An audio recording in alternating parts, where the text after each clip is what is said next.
Kurt एक कमजोर भद्दा सा दिखने वाला लड़का था जिसे हीरो की पार्टी से बेकार समझकर निकाल दिया गया था। लेकिन सब कुछ तो तब बदल जाता है जब उसे पता चलता है कि उसके पास इन्फिनिट माना है जो उसकी हर इच्छा को पूरी कर सकता है। और अब उसकी जिंदगी कैसे गुजरती है चलिए देखते हैं। पर वीडियो में आगे बढ़ने से पहले दोस्तों चैनल को सब्सक्राइब जरूर से कर लेना क्योंकि 2 लाख सब्सक्राइब जल्दी से करना है, इसलिए सपोर्ट करना दोस्तों। कहानी की शुरुआत तब होती है जब कर्ट फ्लेमिंग ड्रैगन नाम की एक S rank hero party join करता है, लेकिन वो कभी भी किसी लड़ाई में कुछ खास कर नहीं पाता क्योंकि उसके पास कॉम्बैट स्किल्स बिल्कुल नहीं होते। एक दिन पार्टी का घमंडी लीडर कर्ट से कहता है कि उसे पार्टी से निकाला जा रहा है क्योंकि वो सिर्फ उनके लिए बोझ है और उसकी जगह कोई ताकतवर बंदा उनके काम आएगा। इतने सालों तक साथ रहने के बाद भी वो लोग कर्ट को कचरे की तरह धक्का देकर छोड़ देते हैं, जिससे वो पूरी तरह टूट जाता है। अगले दिन कर्ट एक वर्क स्टेशन पर नौकरी ढूंढने के लिए जाता है। रिसेप्शनिस्ट कर्सल जब सुनती है कि कर्ट पहले फ्लेमिंग ड्रैगन पार्टी का हिस्सा था तो उसे लगता है कि शायद उसके अंदर कोई छुपी हुई खास टैलेंट होगी, लेकिन जब उसका टेस्ट लेती है तो उसके सारे उम्मीदें टूट जाते हैं। टेस्ट में पता चलता है कि कर्ट सिर्फ जी रैंक का है और उसके कॉम्बैट स्किल्स तो निगेटिव लेवल पर है। उसे कहा जाता है कि वो बिल्कुल बेकार है और उसे सब कुछ छोड़ देना चाहिए। जब कर्ट बताता है कि उसके पास बिल्कुल भी पैसा नहीं है और वो बहुत परेशान है, तब कर्सल उसे एक मजदूरी वाला काम ट्राई करने की सलाह देती है और उसकी ताकत चेक करने के लिए एक भारी बैग उठाने को कहती है। कर्ट मान जाता है, लेकिन वो उस बैग को उठाने में भी बहुत मुश्किल महसूस करता है और उसे लगता है जैसे उसका सारा माना खत्म हो रहा है। फिर भी कर्सल किसी तरह उस बेचारे की मदद करना चाहते हैं, इसलिए वो कर्ट को कंस्ट्रक्शन का काम रेकमेंड कर देती है। कुछ ही देर बाद कर्ट शहर की दीवार के पास पहुंचता है, जहां उसका बॉस उसे सिर्फ सीमेंट लगाकर दीवार की मरम्मत करने का काम देता है क्योंकि कर्ट दिखने में बहुत पतला और कमजोर लगता है। लेकिन कुछ घंटों बाद जब बॉस वापस आता है तो वो हैरान रह जाता है।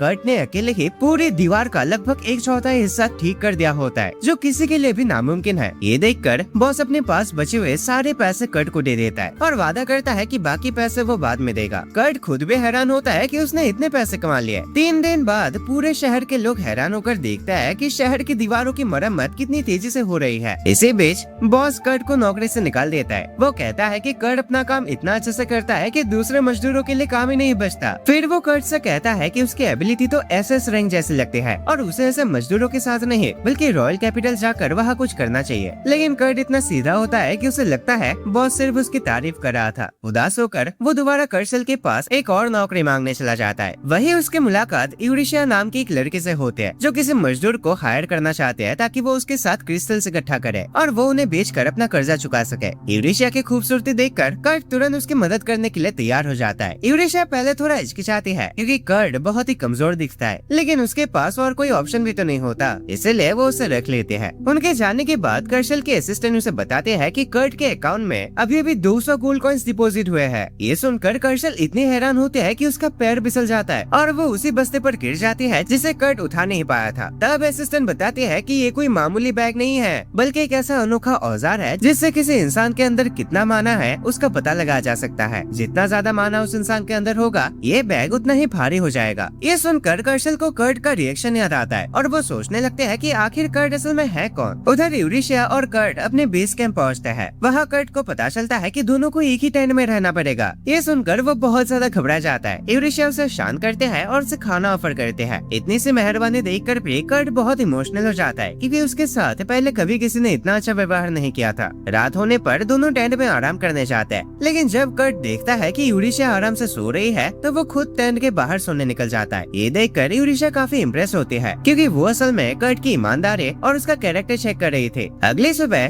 कर्ट यूरिशिया को क्रिस्टल्स निकालने के सबसे अच्छी जगह पर ले जाता है। वहाँ वो बहुत ही आसानी से ढेर सारे क्रिस्टल्स ढूंढ लेता है जिन्हें ढूंढने में यूरिशिया को पहले बहुत मुश्किल होती थी। इसके बाद कर्ट उन क्रिस्टल्स को तुरंत मैजिक क्रिस्टल्स में बदल देता है। ये देखकर यूरिशिया पूरी तरह हैरान रह जाते हैं क्योंकि सबसे बड़े मेजेस को भी ऐसा करने में घंटों लग जाता है। लेकिन कर्ट इतना भोला होता है कि उसे समझ ही नहीं आता कि इसमें इतनी बड़ी बात क्या है। दिन भर का काम खत्म होने के बाद यूरिशिया रॉयल कैपिटल जाती है ताकि वो ये क्रिस्टल्स अपनी दोस्त मिमिको को बेच सके। मिमिको क्रिस्टल्स को ध्यान से चेक करने के बाद उनके बदले 500 गोल्ड कॉइंस देने की ऑफर करते हैं। इतने हाई क्वालिटी क्रिस्टल्स देखकर मिमिको जानना चाहते हैं कि यूरिशिया को ये क्रिस्टल्स कहाँ से मिले। वो चाहते हैं कि यूरिशिया कर्ट को भी उसके पास लेकर आए, लेकिन यूरिशिया कर्ट के बारे में कुछ भी बताने से मना कर देती है। इस पर मिमिको उसे सलाह देती है कि वो ध्यान रखे कि कर्ट किसी दूसरे देश ना चला जाए क्योंकि उसके जो ये एबिलिटीज है इसके दम पर वो किसी देश में एक विस्काउंट भी बन सकता है। दोनों की बातचीत के बाद यूरिशिया सीधा कर्सल के पास जाते हैं और वो 500 गोल्ड कॉइंस कर्ट के अकाउंट में डिपॉजिट कर देते हैं। वहाँ वो कर्सल से कर्ट के बारे में जानकारी मांगते हैं कि आखिर वो लड़का है कौन जो थोड़ी बहुत बहुत बातें उसे पता चलती है। उसके बाद वो कर्सल को सख्त आदेश देते हैं कि कर्ट के बारे में किसी और को कोई जानकारी ना दे। अगली सुबह जब यूरेशिया दोबारा पहाड़ों पर लौट कर आते हैं तो वो हैरान रह जाते हैं। सिर्फ एक ही रात में कर्ट ने उन दोनों के लिए एक पूरा घर बना दिया होता है। इसी दौरान फ्लेमिंग ड्रैगन पार्टी, जिसने कर्ट की जगह एक नए मैच को रिक्रिएट किया था, एक मॉन्स्टर से लड़ते वक्त बुरी तरह स्ट्रगल कर रहे होते हैं। पार्टी के लोग समझ नहीं पाते कि वो अपनी पूरी ताकत से क्यों नहीं लड़ पा रहे। तब वंदना नाम की एक लड़की मुस्कुराती है और सोचते हैं कि इस पार्टी का अंत अब शुरू हो चुका है। यहाँ दूसरी तरफ यूरेशिया कर्ट को बताते हैं कि उसके लिए एक बहुत बड़ा ऑफर आया है। उसके बनाए हुए हाई क्वालिटी मैजिक क्रिस्टल्स की वजह से उसे बैरॉन बनने का मौका मिल सकता है। लेकिन कर्ट उस ऑफर को मना कर देता है क्योंकि उसे लगता है कि यूरेशिया उसके एबिलिटीज को जरूरत से ज्यादा बढ़ा चढ़ा कर देख रही है। इसके बजाय वो यूरेशिया के साथ ही काम जारी रखने का फैसला करता है क्योंकि उसे लगा उसने जो मैजिक क्रिस्टल्स बनाए थे उन्हें बेचकर यूरेशिया को ज्यादा पैसे नहीं मिले अपना कर्जा चुकाने के लिए। लेकिन बेचारे कर्ट को तो पता ही नहीं है कि 500 गोल्ड कॉइंस मिलने के बाद यूरेशिया को इतना गिल्ट महसूस हुआ था कि उसने सारे पैसे कर्ट के अकाउंट में जमा कर दिए और इसी वजह से वो अपना कर्जा चुका नहीं पाई। फिर दोनों दोबारा काम की बात करते हैं और कर्ट बताता है कि उसने खुदाई के लिए एक बहुत अच्छी जगह ढूंढ ली है। जैसे वो यूरेशिया को वहाँ ले जाने वाला होता है, यूरेशिया उसकी फिक्र करते हुए सोचते हैं कि शायद उसने पूरी रात ये घर बनाने में बिता दी होगी। लेकिन कर्ट बताता है कि उसने पूरे 6 घंटे की नींद ली थी। पर यूरेशिया को इतना चिंता करते देखकर कर्ट उसके बाद गलत समझ लेता है और सोचता है कि शायद वो उसे कामचोर समझ रही है। इसलिए वो तुरंत माफी मांगता है और कहता है कि अब से वो और भी ज्यादा मेहनत करेगा। थोड़ी देर बाद कर्ट उसे घाटी में ले जाता है और बताता है कि यहाँ एक खास पत्थर मिलेगा। उसके बाद वो खुद वापस उस पुरानी जगह चला जाता है जहाँ उसे पहले क्रिस्टल्स मिले थे ताकि वो और कीमती चीजें निकाल सके।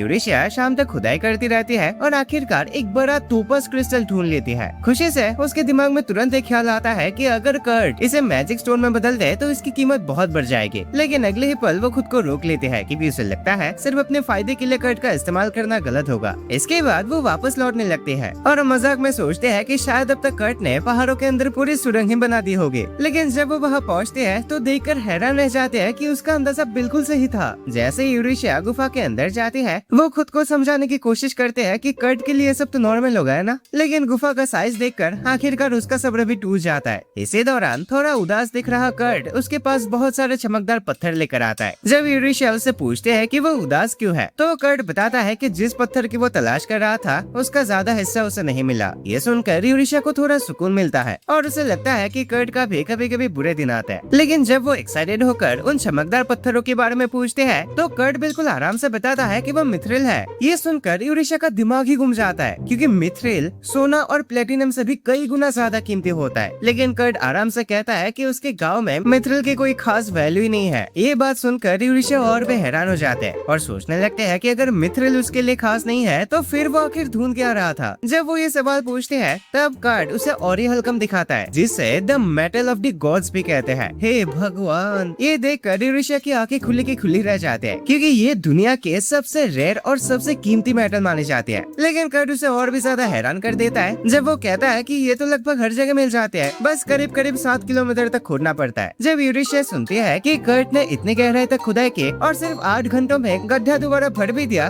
तब उसका दिमाग काम करना बंद कर देता है। फिर वो सिर्फ इतना कहते हैं कि इस गुफा को दोबारा मत भरना। अगले दिन दोनों उस गुफा के रास्ते शमेला शहर लौटते हैं। अब क्योंकि ये जो गुफा है वो ताइकॉन शहर से सीधा शमेला शहर जाने का एक शॉर्टकट बन गया है, इसलिए यूरेशिया उस रास्ते को लोगों के लिए खोल देती है और उसके बदले में पैसे लेने लगती है। वो कहते हैं कि इन पैसों से उसके कर्जे चुक जाएंगे। शमेला पहुंचने के बाद कर्ट की मुलाकात बांदना से होती है। बांदना उसे बताते हैं कि वो अब फ्लेमिंग ड्रैगन के मेंबर नहीं रहे। हालांकि असल में उनके लीडर गोलनोवा ने उसे कर्ट को ढूंढने भेजा था क्योंकि पार्टी को सिर्फ कर्ट के हाथ का बना खाना ही पसंद आता है। जब बांदना को पता चलता है कि कर्ट नौकरी ढूंढ रहा है तो वो उसे एक नक्शा देते हैं और कहते हैं कि शहर में ऑफिलिया नाम की एक एटलियर मेस्टर को मदद की जरूरत है। कर्ट उसका शुक्रिया अदा करता है और नक्शे के हिसाब से एक बहुत ही अच्छे घर तक पहुंचता है। अब दोस्तों पहले तो ये समझो कि एटलियर उस जगह को कहा जाता है जहाँ हर तरह के जादुई चीजें बनाई जाती है, जैसे दवाइयाँ, जादुई औजार, हथियार वगैरह वगैरह। और जो इंसान इस जगह का मालिक होता है उसे एटलियर मास्टर कहते हैं। शहर में उनकी बहुत इज्जत होती है, उन्हें एक विस्काउंट के बराबर माना जाता है। अब उस घर में मिशेल नाम के असिस्टेंट उसका खुशी से स्वागत करते हैं। जैसे उसे पता चलता है कि बांदना ने कर्ट को भेजा है वो बिना देरी के उसे सीधा किचन में ले जाते हैं। अब किचन की हालत इतनी खराब होती है कि लगता है जैसे सालों से उसकी सफाई नहीं की है, लेकिन सिर्फ कुछ ही मिनटों में कर्ट उस पूरे जगह को बिल्कुल चमका देता है। इसके बाद कर्ट घर के अंदर इधर उधर देखने लगता है कि आखिर मिशेल किधर गई। इसी दौरान उसकी मुलाकात लिजलॉट नाम की एक लड़की से होती है जिसके पेट में एक कर्ज लगा हुआ है। कर्ट उसका हाल देखकर उसकी जांच करता है और जब उसे पता चलता है कि लिज़लोट भूखी है तो वो उसके लिए खाना बनाने लगता है। उधर यूरिशा मिमिको से मिलती है और उसे पता चलता है कि कर्ट को जो मिथ्रिल मिला था उसकी कीमत लगभग 50,000 गोल्ड कॉइन्स है। ये सुनकर यूरिशा को डर लगने लगता है कि कहीं कर्ट की असली एबिलिटी सबके सामने ना आ जाए, इसलिए वो मिमिको को बताते हैं कि कर्ट पहले फ्लेमिंग ड्रैगन पार्टी का मेंबर था। तब मिमिको उसे बताते हैं कि उस पार्टी का लीडर अब मोस्ट वांटेड क्रिमिनल बन चुका है। फिर मिमिको पूछते हैं कि अब यूरिशा का अगला प्लान क्या है। यूरिशा बताते हैं कि वो कर्ट को एक एटलियर मास्टर बनाना चाहता है और खुद उसके बॉडीगार्ड बनकर उसकी हिफाजत करेंगे। लेकिन सबसे बड़ी दिक्कत यह है कि कर्ट खुद ही अपनी एबिलिटीज को बहुत कम समझता है, इसलिए उसे मनाना बहुत मुश्किल होगा। वापस किचन में कर्ट लिज़लोट के लिए खिचड़ी बना रहा होता है, तब ऑफेलिया वहाँ जाते हैं। जैसे उसे पता चलता है कि कर्ट की लिज़लोट से मुलाकात हो चुकी है, वो उसे कुछ पैसे देकर वापस भेज देती है। चलो बच्चे, आज के लिए इतना काफी है, तुम जा सकते हो। जब खाना तैयार हो जाता है, ऑफेलिया उसे लिज़लोट के कमरे में लेकर जाती है। खाने को देखकर लिज़लोट के मुंह में पानी आ जाता है। ऑफेलिया कहते हैं कि वो पहले खाना चक्कर देखेंगे ताकि यकीन हो सके कि वो सुरक्षित है, लेकिन लिज़लोट उसे रोक देती है और कहते हैं कि उसे कर्ट पर पूरा भरोसा है और अगर खाने में जहर भी हुआ तो ज्यादा से ज्यादा क्या ही हो जाएगा, वैसे भी तो उस पर शराब लगा ही हुआ है। इतना कहकर वो थोड़ा सा चक्कर देखते हैं और उसे वो बहुत टेस्टी लगता है, लेकिन अचानक वो जमीन पर गिर जाते हैं और दर्द से तड़पने लगते हैं। ये देखकर ऑफेलिया घबरा जाते हैं और उसे लगता है कि लिज़लोट को सही में जहर दे दिया गया है। वो तुरंत कसम खाते हैं कि कर्ट को ढूंढकर उससे सवाल करेंगे, लेकिन उसके हैरानी का ठिकाना नहीं रहता जब लिज़लोट खुद उठकर बिल्कुल ठीक खड़ी हो जाती है। ऑफेलिया देखते हैं कि उसका शरीर से वो शराब का असर लगभग गायब हो चुका है। इसी वक्त किसी और जगह एक हुडी पहना हुआ आदमी अपने बॉस से माफी मांगता है कि लिज़लोट का शराब टूट गया, लेकिन उसका बॉस उसे आदेश देता है कि उन्हें हर हाल में लिज़लोट को खत्म करना ही होगा। उस रात ऑफेलिया लिज़लोट को लेकर मिमिको के पास जाते हैं, जहाँ यूरिशा भी मौजूद होते हैं। दोनों लड़कियां झुककर लिज़लोट का स्वागत करते हैं और उसे अपने किंगडम की तीसरी राजकुमारी कहकर बुलाती है। मिमिको उसे देखकर हैरान होते हैं और पूछते हैं कि वो यहाँ क्या कर रही है, क्योंकि उसने सुना था कि लिज़लोट बहुत बीमार है। तब ऑफेलिया बताते हैं कि लिज़लोट को असल में कुछ गुंडों ने श्राप दिया था। वो लोग नहीं चाहते थे कि लिज़लोट जिंदा रहे, क्योंकि वो इस देश के राजा और गुमाको देश की राजकुमारी फ्रेंकोइस की एक लौटी बेटी है। इसलिए लिज़लोट ही वो एकमात्र इंसान है जो दोनों देशों को एक साथ जोड़ कर रखते थे। जब मिमिको को पता चलता है कि लिज़लोट का श्राप टूट चुका है, तो वो समझ जाते हैं कि वो लोग यहाँ उस इंसान को ढूंढने में मदद मांगने आए हैं जिसने ये कर्ज लगाया था। लेकिन वो ये जानकर हैरान होते हैं कि इतना खतरनाक श्राप आखिर टूट कैसे गया। तब लिज़लोट उसे बताते हैं कि कर्ट नाम के एक लड़के ने उसकी मदद की थी। जैसे ही वो दोनों कर्ट का नाम सुनते हैं, लड़कियां हैरान रह जाते हैं और सोचने लगते हैं कि आखिर उसका प्रिंसेस के साथ क्या संबंध है। कुछ समय बाद उन्हें पूरी बात पता चलती है कि कर्ट ने ही प्रिंसेस की मदद की थी। ये सुनकर यूरिशा और भी ज्यादा हैरान हो जाते हैं, क्योंकि इतने कम समय में जब वो कर्ट के साथ नहीं थे उसने इतना सब कुछ कर दिखाया। अब सीधे काम की बात पर आते हुए मिमिको उन्हें 3 लोगों के नाम बताती है जिन पर उसे सबसे ज्यादा शक है कि उन्होंने ही लिज़लोट को श्राप दिया होगा। ये 3 लोग होते हैं सानोवा जो एक नाइट है, फिर बिशप त्रिस्तान और उनके देश की तीसरी रानी इजादोरा। फिर सब मिलकर बिल्कुल किसी जासूस की तरह उन 3 अपराधियों के ऊपर बात करते हैं। जब वो देखते हैं कि तीनों ही शख्स इस शराब के पीछे हो सकता है, तब ऑफेलिया एक प्लान बनाते हैं। वो कहते हैं कि उन्हें एक जाल बिछाना चाहिए। इसके लिए सबसे अच्छा तरीका होगा कि लिज़लोट को एक नए एटलियर मास्टर के अंदर ट्रेनिंग करवाई जाए। जितना ज्यादा इन 3 बदमाशों को उस नए एटलियर मास्टर के बारे में पता चलेगा, उतना ही आसान होगा असली मुजरिम तक पहुंचना। लेकिन इसके लिए उन्हें एक बहुत ही टैलेंटेड इंसान चाहिए जो सही में एक एटलियर मास्टर बनने लायक हो। खुशकिस्मती से यूरिशा पहले से ही इसी बात के बारे में सोच रही होते हैं। वो ऑफेलिया को कर्ट के बनाए हुए मैजिक क्रिस्टल्स दिखाते हैं। उन्हें ध्यान से देखने के बाद ऑफेलिया तुरंत कर्ट को इस काम के लिए सबसे परफेक्ट कैंडिडेट चुन लेते हैं। अगले दिन कर्ट ऑफेलिया के घर पहुंचता है, लेकिन मिशेल उसे बताते हैं कि फिलहाल उसके लिए कोई काम नहीं है। ये सुनकर कर्ट उदास होकर वहाँ से निकल जाता है और एक होटल में खाना खाने चला जाता है। वहाँ उसकी नजर एक एडवेंचर पार्टी पर पड़ती है जो इस बात की शिकायत कर रहे होते हैं कि उनका पुराना पार्टी मेंबर उनके आज के मिशन में मदद नहीं कर सकता और अब उन्हें एक पोर्टर की जरूरत है, मतलब जो सामान वगैरह उठाता हो। ये सुनकर कर्ट खुद ही उनकी मदद करने की ऑफर देता है, लेकिन उसका दुबला पतला शरीर देखकर सबको शक होता है, क्योंकि इस काम के लिए लगभग 150 किलो का बोझ उठाना पड़ेगा। पर सबको हैरान करते हुए कर्ट उनकी बात गलत साबित कर देता है। वो आसानी से उनके 2 मेंबर्स को एक साथ उठा लेता है, जिनका टोटल वजन लगभग 250 किलो होता है। ये देखकर होटल में मौजूद सब लोग उसके लिए तालियां बजाने लगता है। कर्ट की ताकत देखकर वो एडवेंचरर पार्टी उसे तुरंत हायर कर लेते हैं। खाना खत्म करने के बाद सब लोग मैदान की तरफ निकल पड़ते हैं और रास्ते में अपना इंट्रोडक्शन देते हैं। कर्ट भी अपना इंट्रोडक्शन देता है। जैसे वो लोग एक गुफा की तरफ बढ़ते हैं, अचानक एक स्लाइम कर्ट पर हमला कर देता है। उसे उस स्लाइम को हराने में काफी मुश्किल होती है और उसका ऑरा माइनस हो जाता है। तभी सीना उसकी मदद करती है। कर्ट हैरान रह जाता है, क्योंकि पार्टी के बाकी मेंबर्स उस पर गुस्सा नहीं होते और न ही उसे दोष देता है। इसके बजाय वो उसे कहते हैं कि जब तक वो अपना काम करेगा तब तक वो उसके हर तरह के खतरे से हिफाजत करेंगे। गुफा के अंदर जाकर सीना उस जगह को रोशनी से भर देते हैं और सब देखते हैं कि पूरी गुफा गॉब्लिन से भरी हुई है। एक गॉब्लिन को मारते ही वो मदद के लिए बाकी गॉब्लिन्स को बुला लेता है। जब पार्टी को महसूस होता है कि पूरा गॉब्लिन का झुंड उनकी तरफ दौड़ रहा है, तब कर्ट को एक सीक्रेट रास्ता मिल जाता है। कांस सीना से कहता है कि वो कर्ट के साथ उस रास्ते से निकल जाए, जबकि वो और दांजो बाकी मॉन्स्टर्स का सामना करेंगे। जब कर्ट को समझ आता है कि वो लोग उसकी और सीना की सुरक्षा के लिए ऐसा कर रहे हैं, तब उसे पहली बार महसूस होता है कि कोई उसे अपना दोस्त समझता है। ये उसके पुराने पार्टी से बिल्कुल अलग था। इसी वजह से वो भी उनकी मदद करना चाहता है, लेकिन सीना उसे रोक देती है और कहते हैं कि दांजो और कंस सब संभाल लेंगे। इसके बाद वो गुफा को रोशनी से भर देते हैं ताकि वो दोनों आगे बढ़ सके। लेकिन अगले ही पल वो देखकर घबरा जाते हैं कि वो लोग आयरन ड्रैगन गोलेम्स के जगह में आ गए हैं। इसी दौरान यूरिशिया और लिज़लॉट कर्ट को ढूंढने के लिए निकल पड़ते हैं। रास्ते में यूरिशिया लिज़लॉट को चेतावनी देते हैं कि वो अपनी रॉयल आइडेंटिटी कर्ट और बाकी सबसे छुपा कर रखे। लिज़लॉट इस बात से सहमत हो जाते हैं और फिर यूरिशिया से कहते हैं कि वो उसके साथ इतने फॉर्मल तरीके से बात करना छोड़ दे। जब दोनों कर्ट के कमरे तक पहुँचते हैं तो पता चलता है कि वो वहाँ नहीं है। तब यूरिशिया दरवाजे के पास बंदना की आवाज सुनती है, जो बता रहे होते हैं कि कर्ट साकुरा नाम के एक एडवेंचरर पार्टी के साथ एक डंजन में गया है। पहले तो यूरिशिया को लगता है कि शायद ये उसे फंसाने के लिए कोई चाल हो सकते हैं, लेकिन कुछ देर सोचने के बाद वो अपना फैसला बदल लेते हैं और लिज़लॉट से कहते हैं कि वो यही रुक जाए जब तक वो कर्ट को लेकर वापस आएंगे। लेकिन सबको हैरान करते हुए लिज़लॉट भी उसके साथ चलने की जिद करते हैं। वो बताते हैं कि वो अपनी हिफाजत खुद कर सकते हैं, उसे उतना जादू आता है। आखिरकार यूरिशिया के पास उसे साथ ले जाने के अलावा और कोई ऑप्शन नहीं बचता। जब दोनों गुफा के पास पहुँचते हैं तब लिज़लॉट को कर्ट की खुशबू महसूस होती है। वो उस खुशबू का पीछा करते हुए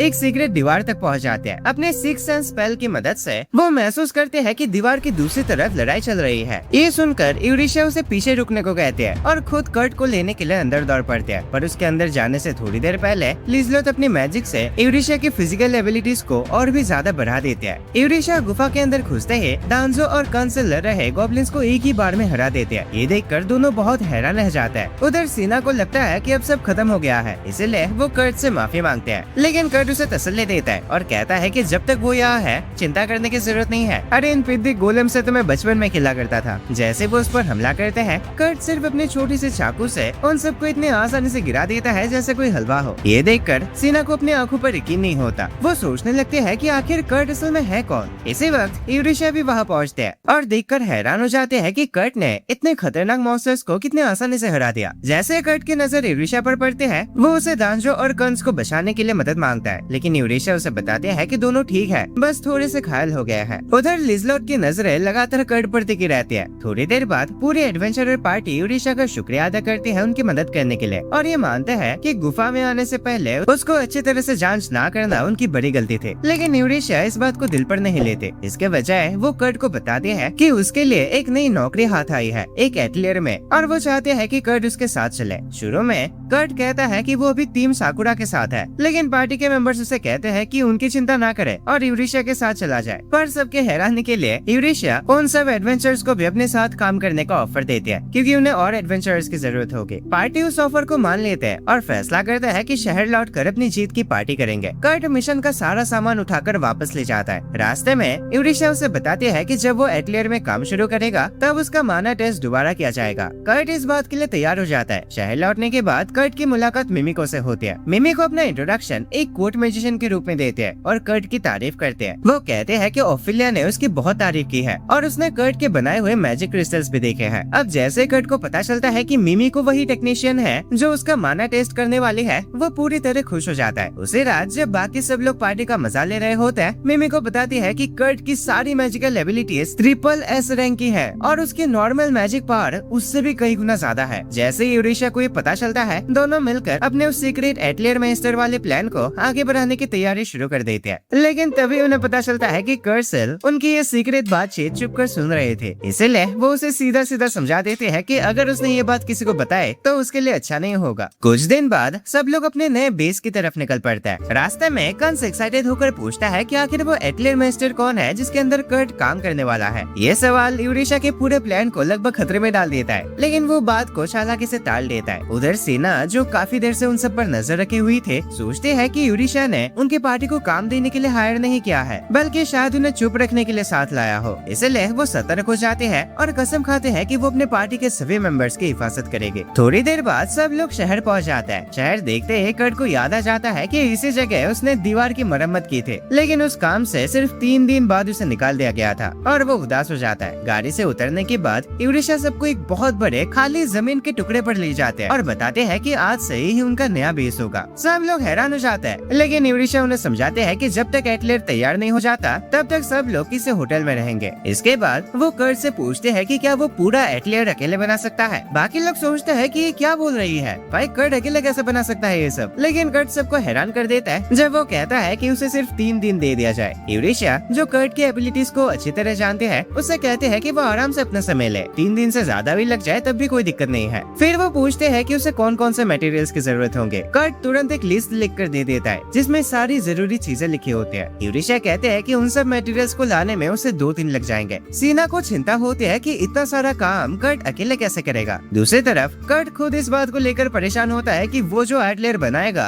वो उस एटलर मास्टर को पसंद आएगा भी या नहीं। अब थोड़ी देर बाद यूरिशा बाकी सबको होटल की तरफ चलने को कहते हैं, लेकिन निकलने से पहले वो कर्ट को याद दिलाती है कि समय पर होटल पहुँच के खाना खा लेना और आराम भी करना, ठीक है, दिन रात इसमें मत लगे रहना। होटल पहुँचने के बाद यूरिशा सबको बैठने के लिए कहते हैं ताकि वो सब मिलकर एक जरूरी बात कर सके। सीना जो पहले से ही ऐसी किसी बात का इंतजार कर रहे थे सीधे यूरिशा से पूछते हैं कि आखिर कर्ट है कौन। वो सबको याद दिलाते हैं कि गुफा के अंदर कर्ट ने सिर्फ एक छोटी सी चाकू से आयरन ड्रैगन गोलेम्स को हरा दिया था। कहता है कि ये तो खिलौने जैसा है, बचपन में खेला करता था, पर पागल है क्या वो। इसके अलावा यूरिशा और लिजलॉट की असली पहचान भी जानना चाहते हैं। तब यूरिशा बताते हैं कि वो एक एडवेंचरर थे जो सीधा रॉयल फैमिली के लिए काम करते थे। उसके बाद लिजलॉट अपना इंट्रोडक्शन देते हैं और बताते हैं कि वो इस देश की तीसरी राजकुमारी है जो फिलहाल अपनी असली पहचान छुपा कर रह रही है। उसके बाद यूरिशा सच बताते हैं कि वो खुद भी नहीं जानते कि कर्ट असल में है कौन, लेकिन वो इतना जरूर जानते हैं कि उसकी सभी एबिलिटीज SSS रैंक की है, सिवाय उसके कॉम्बैट एबिलिटी को छोड़ के जो G रैंक का है। जब वो बताते हैं कि कर्ट ही वो नया एटलर मास्टर बनने वाला है तब सीना गुस्से में आ जाते हैं क्योंकि यूरिशा ने ये बात उससे पहले नहीं बताई। इस पर यूरिशा समझाते हैं कि कर्ट से कोई भी बात निकलवाना बहुत मुश्किल है क्योंकि वो बहुत ही सीधा और मासूम है। इसी वजह से बेहतर है कि वो उनके साथ रहे, वरना कोई बाहर का इंसान उसकी एबिलिटीज का गलत फायदा उठा सकता है। ये सब सुनने के बाद लिजलॉट उन सबसे कर्ट की हिफाजत करने की रिक्वेस्ट करते हैं। सब लोग कुछ देर तक इस बात पर गहराई से सोचता है। फिर दांजो बोलता है कि हालांकि कर्ट उनके पार्टी का मेंबर नहीं है, लेकिन वो फिर भी उसकी मदद करेंगे क्योंकि कर्ट उनका दोस्त है और वो सब एक साथ मुश्किल हालात का सामना कर चुके हैं। बाकी सब लोग भी उसकी बात से सहमत हो जाता है। सिर्फ सीना को लगता है कि किसी ऐसे इंसान के लिए अपनी जान जोखिम में डालना ठीक नहीं है जिसे वो मुश्किल से जानते हो। लेकिन जब उसे पता चलता है कि यूरिशा के भी कर्ट से मुलाकात हुए सिर्फ 6 दिन ही हुए हैं, तब वो थोड़ा ठंडे दिमाग से सोचने के लिए कमरे से बाहर निकल जाते हैं। थोड़ी परेशान होकर वो उनके नए बेस की तरफ चल पड़ते हैं, लेकिन वहाँ पहुँचते ही उसकी आंखें खुली की खुली रह जाते हैं। सिर्फ कुछ ही घंटों में कर्ट ने बिल्डिंग का बहुत बड़ा हिस्सा तैयार कर दिया होता है। हैरान होकर सीना पूछते हैं कि क्या वो लोग कर्ट पर जरूरत से ज्यादा काम का बोझ नहीं डाल रहे, लेकिन कर्ट मुस्कुराकर कहता है कि उसे दूसरों की मदद करने में खुशी मिलती है। उसकी यही मासूमियत सीना के दिल को छू लेती है। वो तुरंत फैसला कर लेते हैं कि अब वो भी कर्ट का साथ देंगे और उसे अपना दोस्त मान लेते हैं। उसी दिन दांजो की मुलाकात बांदना से होती है। वहाँ उसे बिबी नोक्की के बारे में पता चलता है, मतलब उनका वही टीम में जिसके जगह कर्ट को उस गुफा वाले मिशन पे चलने को मिला था सामान उठाने के लिए। फिर दांजो को समझ आता है कि बिबी नोक्की असल में एक धोखेबाज आदमी है जो गुंडे लोगों के लिए काम करता है। एडवेंचरर पार्टी में घुस जाता है और फिर अंदर से उनकी बर्बादी की प्लानिंग करता है। बांदना बताते हैं कि बिबी नोक्की ने भी हाल ही में एक ऐसे दुश्मन पार्टी से ये काम एक्सेप्ट किया था जिसका दांजो की पार्टी से पुराना खटास है और उसका इरादा उनकी पार्टी को बर्बाद करना था। मीटिंग खत्म होने के बाद दांजो बंदना को उसकी मदद के पैसे दे देता है। उसी रात वो सीधा उस होटल में पहुंचता है जहां बिबी नोक्की बैठा हुआ अपनी प्लानिंग कर रहा होता है। जैसे बिबी नोक्की दांजो को देखता है वो तुरंत भागने लगता है, लेकिन रास्ते में एक तार से टकराकर गिर पड़ता है और डर के मारे वही बच जाता है, जबकि दांजो धीरे धीरे उसके पास पहुंच जाता है। तब दांजो को समझ आ जाता है कि गॉब्लिन वाले हादसे के दौरान बिबी नोक्की ने उन सबको वहाँ फंसाया था। इसीलिए वो बिबी नोक्की को सख्त चेतावनी देता है कि अगर वो दोबारा उसकी पार्टी के आसपास भी दिखा तो उसके लिए बहुत बुरा होगा। दांजो के चले जाने के बाद पता चलता है कि जिस तार से बिबी नोक्की गिरा था वो बांदना नहीं लगाया था। बांदना अफसोस करते हैं कि काश दांजो ने बिबी नोक्की को पूरी तरह खत्म कर दिया होता, क्योंकि उसके हिसाब से वो आगे चलकर और भी ज्यादा मुसीबत खड़ी करेगा। ये सोचकर बांदना उसका पीछा करने के लिए आगे बढ़ने ही वाले होते हैं कि तभी उसकी नजर मिमिको के लिए काम कर रहे उन आदमियों पर पड़ती है। ये सब कुछ देखने के बाद बांदना दोबारा छुप जाते हैं। वहाँ उसे मार्ली फिश के बारे में एक रिपोर्ट मिलती है। मार्ली फिश कर्ट के पुराने पार्टी फ्लेमिंग ड्रैगन के एक मेंबर है, बाद में देखने को मिलेगा तुम्हें। लेकिन इन सबको साइड में रख के बांदना कर्ट के गाँव जाने का फैसला करते हैं। तीसरे दिन पूरी टीम अपनी आंखों पर यकीन नहीं कर पाते जब वो देखते हैं कि कर्ट ने एक शानदार शानदार एटलियर घर बना दिया है। सब लोग घर के अंदर जाते हैं और कर्ट उन्हें पूरी जगह का टूर करवाता है। हर कोने में की गई उसकी मेहनत और छोटी छोटी डिटेल्स देखकर सब लोग हैरान रह जाते हैं। एक्साइटेड होकर कर्ट यूरिशा से पूछता है कि एटलियर मेस्टर कब आएगा, लेकिन यूरिशा झूठ बोल देते हैं कि मेस्टर के आने में अभी कुछ और दिन लगेंगे। घर के कमरों की गिनती करने के बाद यूरिशा कर्ट से पूछते हैं कि वो खुद किस कमरे में रहेगा। कर्ट बताता है कि क्योंकि वो सिर्फ घर के काम करता है इसलिए किचन के पास एक अलग और छोटे से कमरे में रह लेगा। ये सुनकर सब लोग तुरंत उसकी बात को मना कर देते हैं और कहते हैं कि उसे इसी बेडरूम में रहना चाहिए, लेकिन कर्ट को ये बात इतनी अजीब लगती है कि वो सीधा मना कर देता है। इसके बाद लगभग 2 घंटे तक सब लोग उसे मनाने की कोशिश करते रहते हैं। आखिरकार कर्ट एक शर्त पर मान जाता है कि जैसे ही असली एटलियर मेस्टर वापस आ जाएगा वो तुरंत एक कमरा छोड़ देगा। उसके बाद यूरिशा कर्ट से पूछते हैं कि क्या वो पूरे घर के आसपास एक बैरियर बना सकता है जिससे कोई भी उन पर श्राप ना दे सके, लेकिन कर्ट कहता है कि उसके लिए ऐसा करना बहुत मुश्किल होगा। इसलिए कुछ घंटों बाद यूरिशा मिमिको के दिए हुए तालिस्मान लगाने का फैसला करते हैं। इसी दौरान लिज़लोट अपने कमरे से बाहर निकलते हैं क्योंकि वो कर्ट से मिलना चाहते हैं। जैसे यूरिशा को लिज़लोट के इरादे का पता चलता है वो उसे डांटने की कोशिश करते हैं, लेकिन लिज़लोट मजाक में यूरिशा को छेड़ते हुए कहते हैं कि शायद वो जलन महसूस कर रही है। वहाँ से जाने से पहले यूरिशा लिज़लोट को चेतावनी देते हैं कि वो उनके प्यारे और मासूम कर्ट को किसी भी तरह से परेशान न करे। अगली सुबह जब कर्ट सबके लिए ब्रेकफास्ट बना रहा होता है तब लिज़लोट फिर से उसके करीब आने की कोशिश करते हैं, लेकिन यूरिशा तुरंत उसे रोक देती है। थोड़ी देर बाद सब लोग खुशी खुशी मिलकर ब्रेकफास्ट करते हैं। खाना खत्म होने के बाद यूरिशा देखते हैं कि कर्ट उन तालिस्मान को साफ कर रहा होता है जो उसने श्रापों को बचाने के लिए लगाए थे। वो उसे बहुत ही आसान तरीके से समझाने की कोशिश करता है कि उसने उन्हें क्यों लगाया था, ताकि कर्ट आसानी से बात को समझ सके। साथ ही वो चुपचाप मिमिको के आने का इंतजार भी करते रहते हैं। इसी दौरान बिशप ट्रिस्टान मार्लेफिस को चर्च से निकाल देता है। वो कहता है कि चर्च अब उसके साथ अपना नाम नहीं जोड़ सकता क्योंकि उसकी पुरानी पार्टी अब मुश्किल में है और उसका लीडर अब एक वांटेड क्रिमिनल बन चुका है। मार्लेफिस अपने लीडर गोनोवा की बुराई करके अपना बचाव करने की कोशिश करते हैं, लेकिन ट्रिस्टान को उसकी किसी भी बात से कोई फर्क नहीं पड़ता। वो कहता है कि मार्लेफिस की खराब रेपुटेशन चर्च की इमेज को भी खराब कर देगी, इसलिए उसे जाना होगा। ये सुनकर मार्लेफिस बहुत दुखी हो जाते हैं क्योंकि उसने हमेशा पूरी ईमानदारी से चर्च की सेवा की थी, लेकिन ट्रिस्टान उसे एक और मौका देता है। वो कहता है कि अगर मार्लेफिस उसकी एक इच्छा पूरी कर दे तो वो उसे माफ कर देगा। फिर वो मार्लेफिस को शराब पीने के लिए देता है। जैसे ही मार्लेफिस उसे पी लेते हैं उसके पेट पर एक शराब का निशान बन जाता है। ट्रिस्टान उसे आदेश देता है कि अगर वो इस जानलेवा शराब से छुटकारा चाहते हैं तो उसे हर हाल में लिज़लोट को खत्म करना होगा। मजबूरी में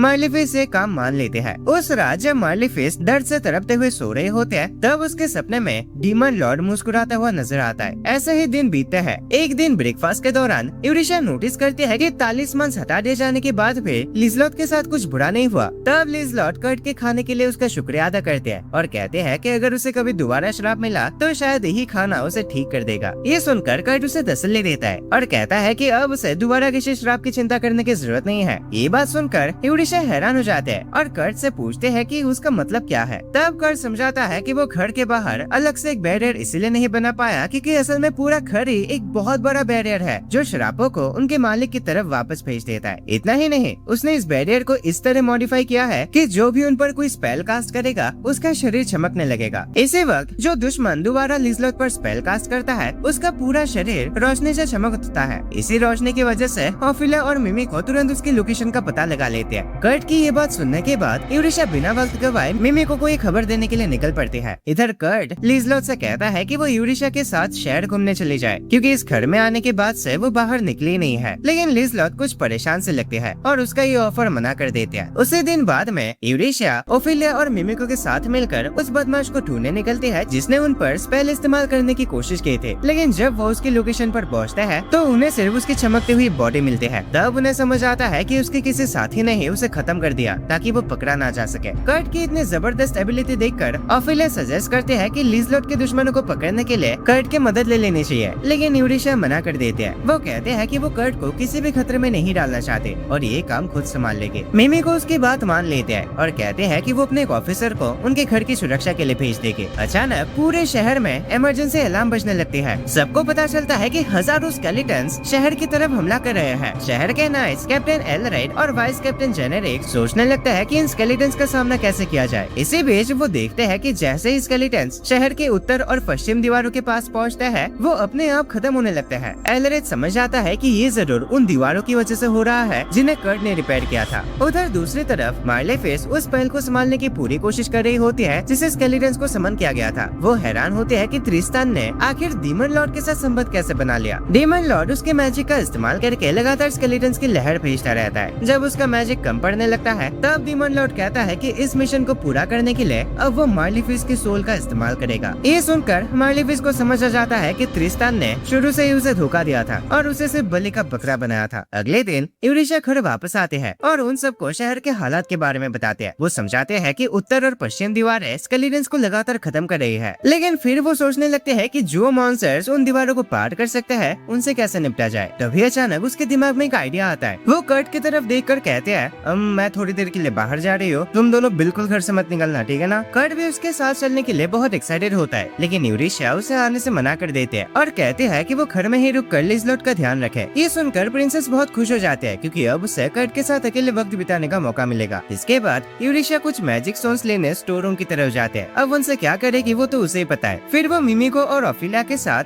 एल्रेड से मिलने पहुंचते हैं और उससे मदद मांगते हैं ताकि वो मॉन्स्टर्स का ध्यान अपनी तरफ खींच सके और वो खुद पश्चिम दिशा में जाकर मॉन्स्टर्स के जड़ को खत्म कर सके। एल्रेड पहले तो उसके इतने खतरनाक प्लान पर शक करता है, लेकिन जब ओफिलिया और मिमिको उसे एक मैजिकल क्रिस्टल दिखाती है जिसे वो इस्तेमाल करने वाली है, तब एल्रेड खुद यूरिशा के साथ जाने का फैसला करता है, जबकि उसका वाइस कैप्टन जेनेरिक ये मॉन्स्टर्स का ध्यान भटकाने वाला काम कर देगा। ये सुनकर जेनेरिक पीछे हट जाता है। सर जी पागल वागल हो गए हो क्या, मैं अकेले कैसे करूंगा। लेकिन एल्रेड अपनी बात पर अड़ा रहता है। वो ओफिलिया और मिमिको से भी कहता है कि वो शहर की सुरक्षा करने में मदद करे। अलग होने से पहले एल्रेड और जेनेरिक पानी का एक एक कप उठाते हैं और कसम खाते हैं कि सब जिंदा लौटेंगे ताकि दोबारा साथ बैठकर एक और ड्रिंक शेयर कर सके। जब यूरिशा और एल्रेड पश्चिमी गेट पर पहुंचते हैं तो गेट के बाहर उन्हें बहुत सारे स्केलेटन्स नजर आते हैं। यूरिशा तुरंत एक मैजिक क्रिस्टल उन स्केलेटन्स की तरफ फेंकती है। क्रिस्टल जोर से फट जाता है और सारे स्केलेटन्स राख बन जाते हैं, जिससे उनके लिए आगे बढ़ने का रास्ता साफ हो जाता है। उधर एक्लेयर में कर्ट एक मिथ्रिल पत्थर से एक छोटी सी तलवार बनाता है, लेकिन उसे वो उतना पसंद नहीं आता। लिज़लोट उस तलवार को देखकर कहते हैं कि उसे तो वो बहुत पसंद आए। इस पर कर्ट उसे चेतावनी देता है कि ये तलवार बहुत खतरनाक और जादुई है, फिर वो ये तलवार उसे दे देता है। अब गिफ्ट पाकर जब लिज़लोट मुस्कुराती है तो ये देखकर कर्ट गलत समझ लेता है और सोचता है कि वो सिर्फ उसका हौसला बढ़ाने की कोशिश कर रही है। इसीलिए वो सीरियस होकर उससे पूछता है कि क्या उसे कोई मारने की कोशिश कर रहा है। ये सुनकर लिज़लोट को लगता है कि अब कर्ट को सच बता ही देना चाहिए। सबसे पहले तो वो माफी मांगते हैं उसे भी अपनी परेशानी में घसीटने के लिए, लेकिन कर्ट उससे कहता है कि उसे तो कोई परेशानी नहीं हुई, यहाँ तक कि उसे मजा आ रहा है सबके साथ। फिर वे लिज़लोट खुद को दोषी महसूस करते हैं और बताते हैं कि यूरिशा उसकी वजह से अपनी जान जोखिम में डाल रही है। जैसे कर्ट को यूरिशा के असली इरादे का पता चलता है, वो तुरंत समझ जाता है कि वो लिज़लोट के दुश्मन को हराने गई है। ये सोचकर कर्ट उदास हो जाता है क्योंकि वो लिज़लोट की हिफाजत करने में उन सबकी किसी भी तरह से मदद नहीं कर पा रहा, जबकि वो उसके सच्चे दिल से परवाह करता है। अब कर्ट को इतने परवाह करते देखकर लिज़लोट के दिल में उसके लिए और भी गहरी फीलिंग्स पैदा हो जाती है। हमेशा की तरह कर्ट को समझ ही नहीं आता कि उसकी बातों से लिज़लोट उसके प्यार में पड़ रही है और वो वैसे ही मासूम बना रहता है। लिज़लोट के बेचैन चेहरे को देखकर कर्ट उसे अपने साथ चलने के लिए मना लेता है और कहता है कि दोनों मिलकर पश्चिम हिस्से में मॉन्स्टर्स की सफाई करेंगे। शुरू में लिज़लोट थोड़ी परेशान होते हैं, लेकिन कर्ट उसे यकीन दिलाता है कि वो दोनों अपना रास्ता खुद बना लेंगे। कुछ समय बाद लिज़लोट इस मिशन के लिए तैयार हो जाते हैं। अब निकलने से पहले लिज़लोट कर्ट की दी हुई तलवार को उसके चेतावनी के बावजूद अपने सर के ऊपर घुमाकर देखना चाहते हैं कि उसमें क्या खास बात है, लेकिन तभी एक रहस्यमय चीज वहाँ आ जाती है। उधर गहरे जंगल में एल्रेड और यूरिशा स्केलेटन से लड़ते हुए काफी अंदर तक पहुँच चुके होते हैं, लेकिन उनके पास मैजिक क्रिस्टल्स लगभग खत्म होने वाले हैं, इसीलिए उनकी मुश्किलें बढ़ जाती है। एक वक्त पर एल्रेड घायल हो जाता है और यूरिशा चारों तरफ से स्केलेटन से घिर जाते हैं। तभी अचानक साकुरा पार्टी वहाँ पहुँच जाते हैं और उनकी मदद करने लगते हैं। उनकी मदद से यूरिशा और एल्रेड आखिरकार उन खंडरों तक पहुँच जाते हैं। साकुरा पार्टी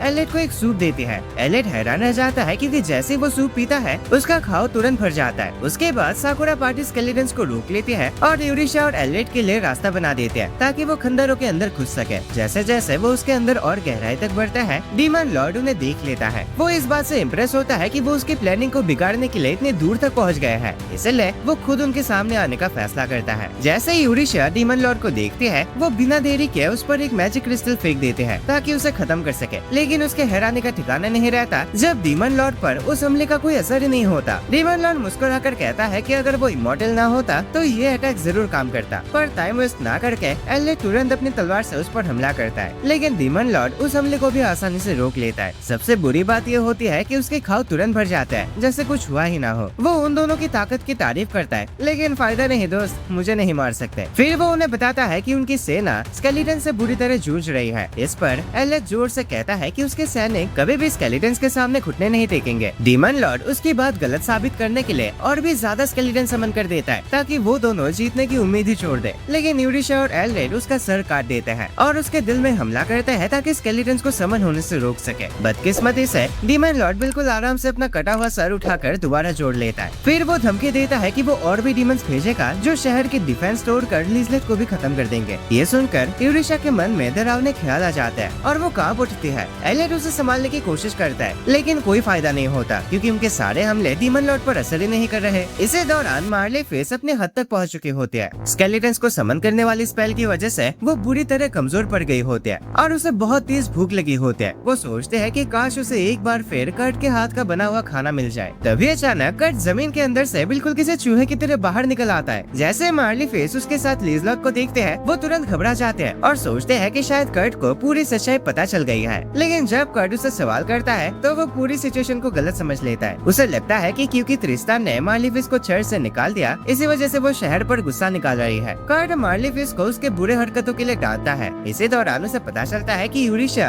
उनके ऊपर वाले फ्लोर पर है। तब लिज़लेट उसे कहते हैं कि वो यहाँ की सफाई करे जबकि वो खुद यूरिशा से मिलने चाहते हैं। मार्ली फेस हैरान होकर देखते रह जाते हैं कि कर्ट प्रिंसेस को बचाने की वजह सीधा खतरे की तरफ जाने दे रहा है। लेकिन इससे भी ज्यादा हैरानी की बात तब होती है जब कर्ट एक पोछा निकालता है और उस मैजिक सर्कल को साफ करना शुरू कर देता है जिसे मार्ली फेस इतनी देर से मिटाने की कोशिश कर रहे थे। पर कर्ट बहुत ही आसानी से उस मैजिक सर्कल को पूरी तरह साफ कर देता है। उसी वक्त डीमन लॉर्ड को महसूस होता है कि उसका स्पेल कमजोर पड़ रहा है, इसीलिए वो यूरिशा और एलेट के अटैक से बचने लगता है। जब यूरिशा और एलेट देखते हैं कि अब उसके घाव भर नहीं रहे तो वो उस पर लगातार हमला करने लगता है। लेकिन डीमन लॉर्ड यूरिशा का आखिरी मैजिक क्रिस्टल भी दूर फेंक देता है। तभी अचानक लिज़लेट वहाँ पहुँचते हैं और डीमन लॉर्ड तुरंत उसके सीने में हमला कर देता है। ये देखकर वहाँ मौजूद सब लोग हैरान रह जाते हैं और डीमन लॉर्ड जोर जोर से हंसने लगता है। लेकिन अगले ही पल लिज़लेट का शरीर तितलियों में बदल जाता है। फिर असली लिज़लेट दोबारा सामने आ जाते हैं और बताते हैं कि कर्ट के बनाए हुए उस स्पेशल तलवार की मदद से वो एक बिल्कुल परफेक्ट इल्यूजन क्रिएट कर सकते हैं। डीमन लॉर्ड तुरंत लिज़लेट पर दोबारा हमला करते हैं लेकिन वो फिर से तितलियों में बदल जाते हैं। अगली बार जब डीमन लॉर्ड उसे देखता है तब लिज़लेट उस गिरे हुए मैजिक क्रिस्टल के पास खड़े होते हैं। वो क्रिस्टल को तोड़ देते हैं और उसे निकली तेज रोशनी डीमन लॉर्ड को पूरी तरह मिटा देते हैं जिसकी वजह से उसके समन किए हुए सारे मॉन्स्टर्स भी तुरंत गायब हो जाते हैं और इसी के साथ ये पूरी लड़ाई खत्म हो जाती है। इसके बाद यूरिशा लिज़लेट को डांटती है कि उसके मना करने के बाद भी वो यहाँ लड़ने के लिए आ गई, लेकिन साथ ही उसका शुक्रिया भी करते हैं कि उसने सबकी जान बचा ली थी। एलरेड भी लिज़लेट का शुक्रिया करता है लेकिन लिज़लेट उसे कहते हैं कि उसका शुक्रिया करने की जरूरत नहीं है। वो वादा करते हैं कि शहर की सुरक्षा करने के लिए उसकी मेहनत का पूरा इनाम दिया जाएगा। ये सुनकर एलरेड कहता है कि वो सिर्फ अपने साथियों के साथ बैठकर एक ड्रिंक एंजॉय करना चाहता है और कुछ इनाम उसे नहीं चाहिए। लिज़लेट उसे यकीन दिलाते हैं कि उसकी ये इच्छा भी पूरी की जाएगी। उधर मार्ले फेस बहुत तेज भूख से परेशान होते हैं पर सोचते हैं कि अभी खाना तो वैसे भी उसे नहीं मिलेगा। तब कर्ट उसके पेट के गुड़गुड़ सुनकर उसे राइस बॉल्स दे देता है। मार्ले फेस जैसे उन्हें खाते हैं उसके हैरानी का ठिकाना नहीं रहता क्योंकि उसके शरीर पर लगा हुआ श्राप तुरंत गायब हो जाता है। तब उसे आखिरकार समझ आता है कि पहले फ्लेमिंग ड्रैगन पार्टी की असली हिफाजत हमेशा कर्ट ही करता था। ये सच जानकर उसे अपने पुराने वर्ताव पर बहुत पछतावा होता है। वो कर्ट से माफी मांगते हैं लेकिन कर्ट उसकी बात गलत समझ लेता है और सोचता है कि वो सिर्फ लिज़लेट के लिए परेशानी खड़ी करने की वजह से माफी मांग रही है। कुछ ही देर बाद यूरिशा और लिज़लेट भागते हुए कर्ट के पास आता है लेकिन तभी मिमिको की स्पेशल ऑपरेशन टीम के मेंबर्स मार्ले फेस को उसके बुरे कारनामों के लिए गिरफ्तार करने आ जाता है। मार्ले फेस मदद की उम्मीद में कर्ट की तरफ देखते हैं लेकिन कर्ट उसे सिर्फ इतना कहता है कि वो जेल में उससे मिलने जरूर आएगा। मार्ले फेस के गिरफ्तार होने के बाद लिज़लेट खुशी खुशी कर्ट से बातें करने लगते हैं। यूरिशा उन दोनों को देखकर मुस्कुराते हैं और इस बात पर हैरान होते हैं कि दोनों उसकी मदद करने के लिए वहाँ पहुँच गए थे। फिर वो कर्ट का हाथ पकड़कर कहते हैं कि अब घर लौटने का वक्त हो गया है। लिज़लेट भी पीछे नहीं रहते और वो भी कर्ट का दूसरा हाथ पकड़ लेते हैं। तब कर्ट को एहसास होता है कि उसके दोनों तरफ दो लड़कियां खड़ी है। जब उसे पूछा जाता है कि वो कैसा महसूस कर रहा है तो कर्ट कहता है कि वो बहुत खुश है क्योंकि अब उसके पास सिर्फ एक खड़ी नहीं बल्कि बहुत अच्छे दोस्त भी है। उसी रात जीत की खुशी में कर्ट सब सोल्जर्स के लिए एक बहुत बड़ा दावत तैयार करता है पर जब वो देखता है कि सब लोग चुपचाप खाना खा रहे हैं तो उसे लगता है कि शायद उन्हें खाने का टेस्ट पसंद नहीं आया, इसलिए वो सबके लिए कुछ और बेहतर बनाने की कोशिश करता है। लेकिन एलरेड उसे रोक देता है और कहता है कि उसके सैनिक उसके बनाए हुए खाने का पूरा मजा ले रहे हैं। उसके बाद लिज़लेट कर्ट को बताता है कि एलरेड नाइट्स का कैप्टन है। तब कर्ट को याद आता है कि एलरेड वही आदमी है जिसने कुछ समय के लिए उसे शहर की दीवारों की मरम्मत का काम दिया था। कर्ट खुशी से एलरेड को बताता है कि उसे ये शहर बहुत पसंद है। अब इधर जो सैनिक खाने का मजा ले रहे होते हैं उन्हें महसूस होता है कि सिर्फ कर्ट का खाना खाने से ही उनके खाओ पहले से बेहतर हो गया है। इसी दौरान किसी और जगह हिल्डेगार्ड नाम के एक डीमन को बांध कर रखा गया होता है और वहाँ मार्ग्रेव टाइकोन नाम का एक आदमी पहुँचता है। कुछ दिन बाद कर्ट और उसकी पार्टी एक गाँव की तरफ निकलते हैं। सफर के दौरान कर्ट को नींद आ जाते हैं और वो अपने पुराने दिनों के सपने देखने लगता है। सपने में वो याद करता है कि उसकी दोस्ती हिल्डेगार्ड नाम की एक डीमन से हुई थी और वो उसके साथ सफर भी करता था। एक दिन जंगल में मस्ती करते वक्त हिल्डेगार्ड गलती से गलत फल खा लेते हैं। तब कर्ट को वही तुरंत इधर उधर के जड़ी बूटियों से एक दवाई तैयार करना पड़ता है ताकि उसका इलाज कर सके। अब कुछ ही देर बाद कर्ट की आँख खुल जाते हैं। बाकी लोग उसे बताते हैं कि वो लोग उस गाँव के बहुत करीब पहुँच चुके हैं जहाँ उनका अगला मिशन है। गाँव पहुँचने के बाद कर्ट और बाकी लोग पहाड़ों की तरफ चले जाते हैं, जबकि यूरिशा ऑफिस से जुड़े सारे काम संभालने लगते हैं। वह गाँव का मुखिया उनके पानी की समस्या सुलझाने की रिक्वेस्ट करता है क्योंकि वो कर्ट को एटलेर मेस्टर समझता है। इसके बाद यूरिशा पहाड़ के दूसरे तरफ वाले गाँव में जाते हैं ताकि दोनों गाँव के बीच कोई हल निकाला जा सके। लेकिन वहाँ पहुँचते ही दूसरे गाँव का मुखिया भी उसे पानी की दिक्कत दूर करने की रिक्वेस्ट करता है। तभी तो गाँव वाले भागते हुए आते हैं और सबको पहाड़ की तरफ चलने को कहते हैं। जब यूरिशा वहाँ पहुँचते हैं तो देखकर हैरान रह जाते हैं कि कर्ट ने कुछ पंछियों के लिए जिनका वो ध्यान रख रहा था एक बहुत बड़ी झील बना दी है। इसके बाद कर्ट उससे पूछता है कि गांव के मुखिया ने क्या कहा, पर यूरिशा तो तब हैरान रह जाते हैं जब दोनों गांव के मुखिया उसके मदद के लिए शुक्रिया करते हैं। कर्ट देख के खुश हो जाता है कि यूरिशा ने ये मिशन इतनी जल्दी पूरा कर लिया। अब उनके मदद के बदले गाँव वाले उन्हें अलग अलग तरह के बहुत सारे अंडे टॉफे में देते हैं। वापस घर लौटते वक्त कर्ट वादा करता है कि वो इन अंडों से सबके लिए बहुत टेस्टी खाना बनाएगा। तभी यूरिशा को याद आता है कि लिजलॉट उनके साथ नहीं है। वो कर्ट को बताते हैं कि लिजलॉट इस वक्त टाइकोन के राजा के पास है और कुछ दिन पहले जो मॉन्स्टर्स का हादसा हुआ था वो उसकी रिपोर्ट करने गई है। अब जैसे यूरिशा ने बताया था, लिजलॉट टाइकोन के घर पर उसके साथ नाश्ता कर रहे होते हैं। टाइकोन जिसके गुरुमाकू किंगडम से भी संबंध है, लिजलॉट को अपनी तरफ करने की कोशिश करता है ताकि उसका पावर और बढ़ सके। बातों ही बातों में वो एटलेर मेस्टर के बारे में ज्यादा जानकारी निकालने की कोशिश करता है, लेकिन लिजलॉट बहुत संभाल कर उसके हर सवाल का जवाब देते हैं और उसने जो भी अफवाहें सुने होते हैं उन सबको आसानी से टाल देते हैं। आखिर में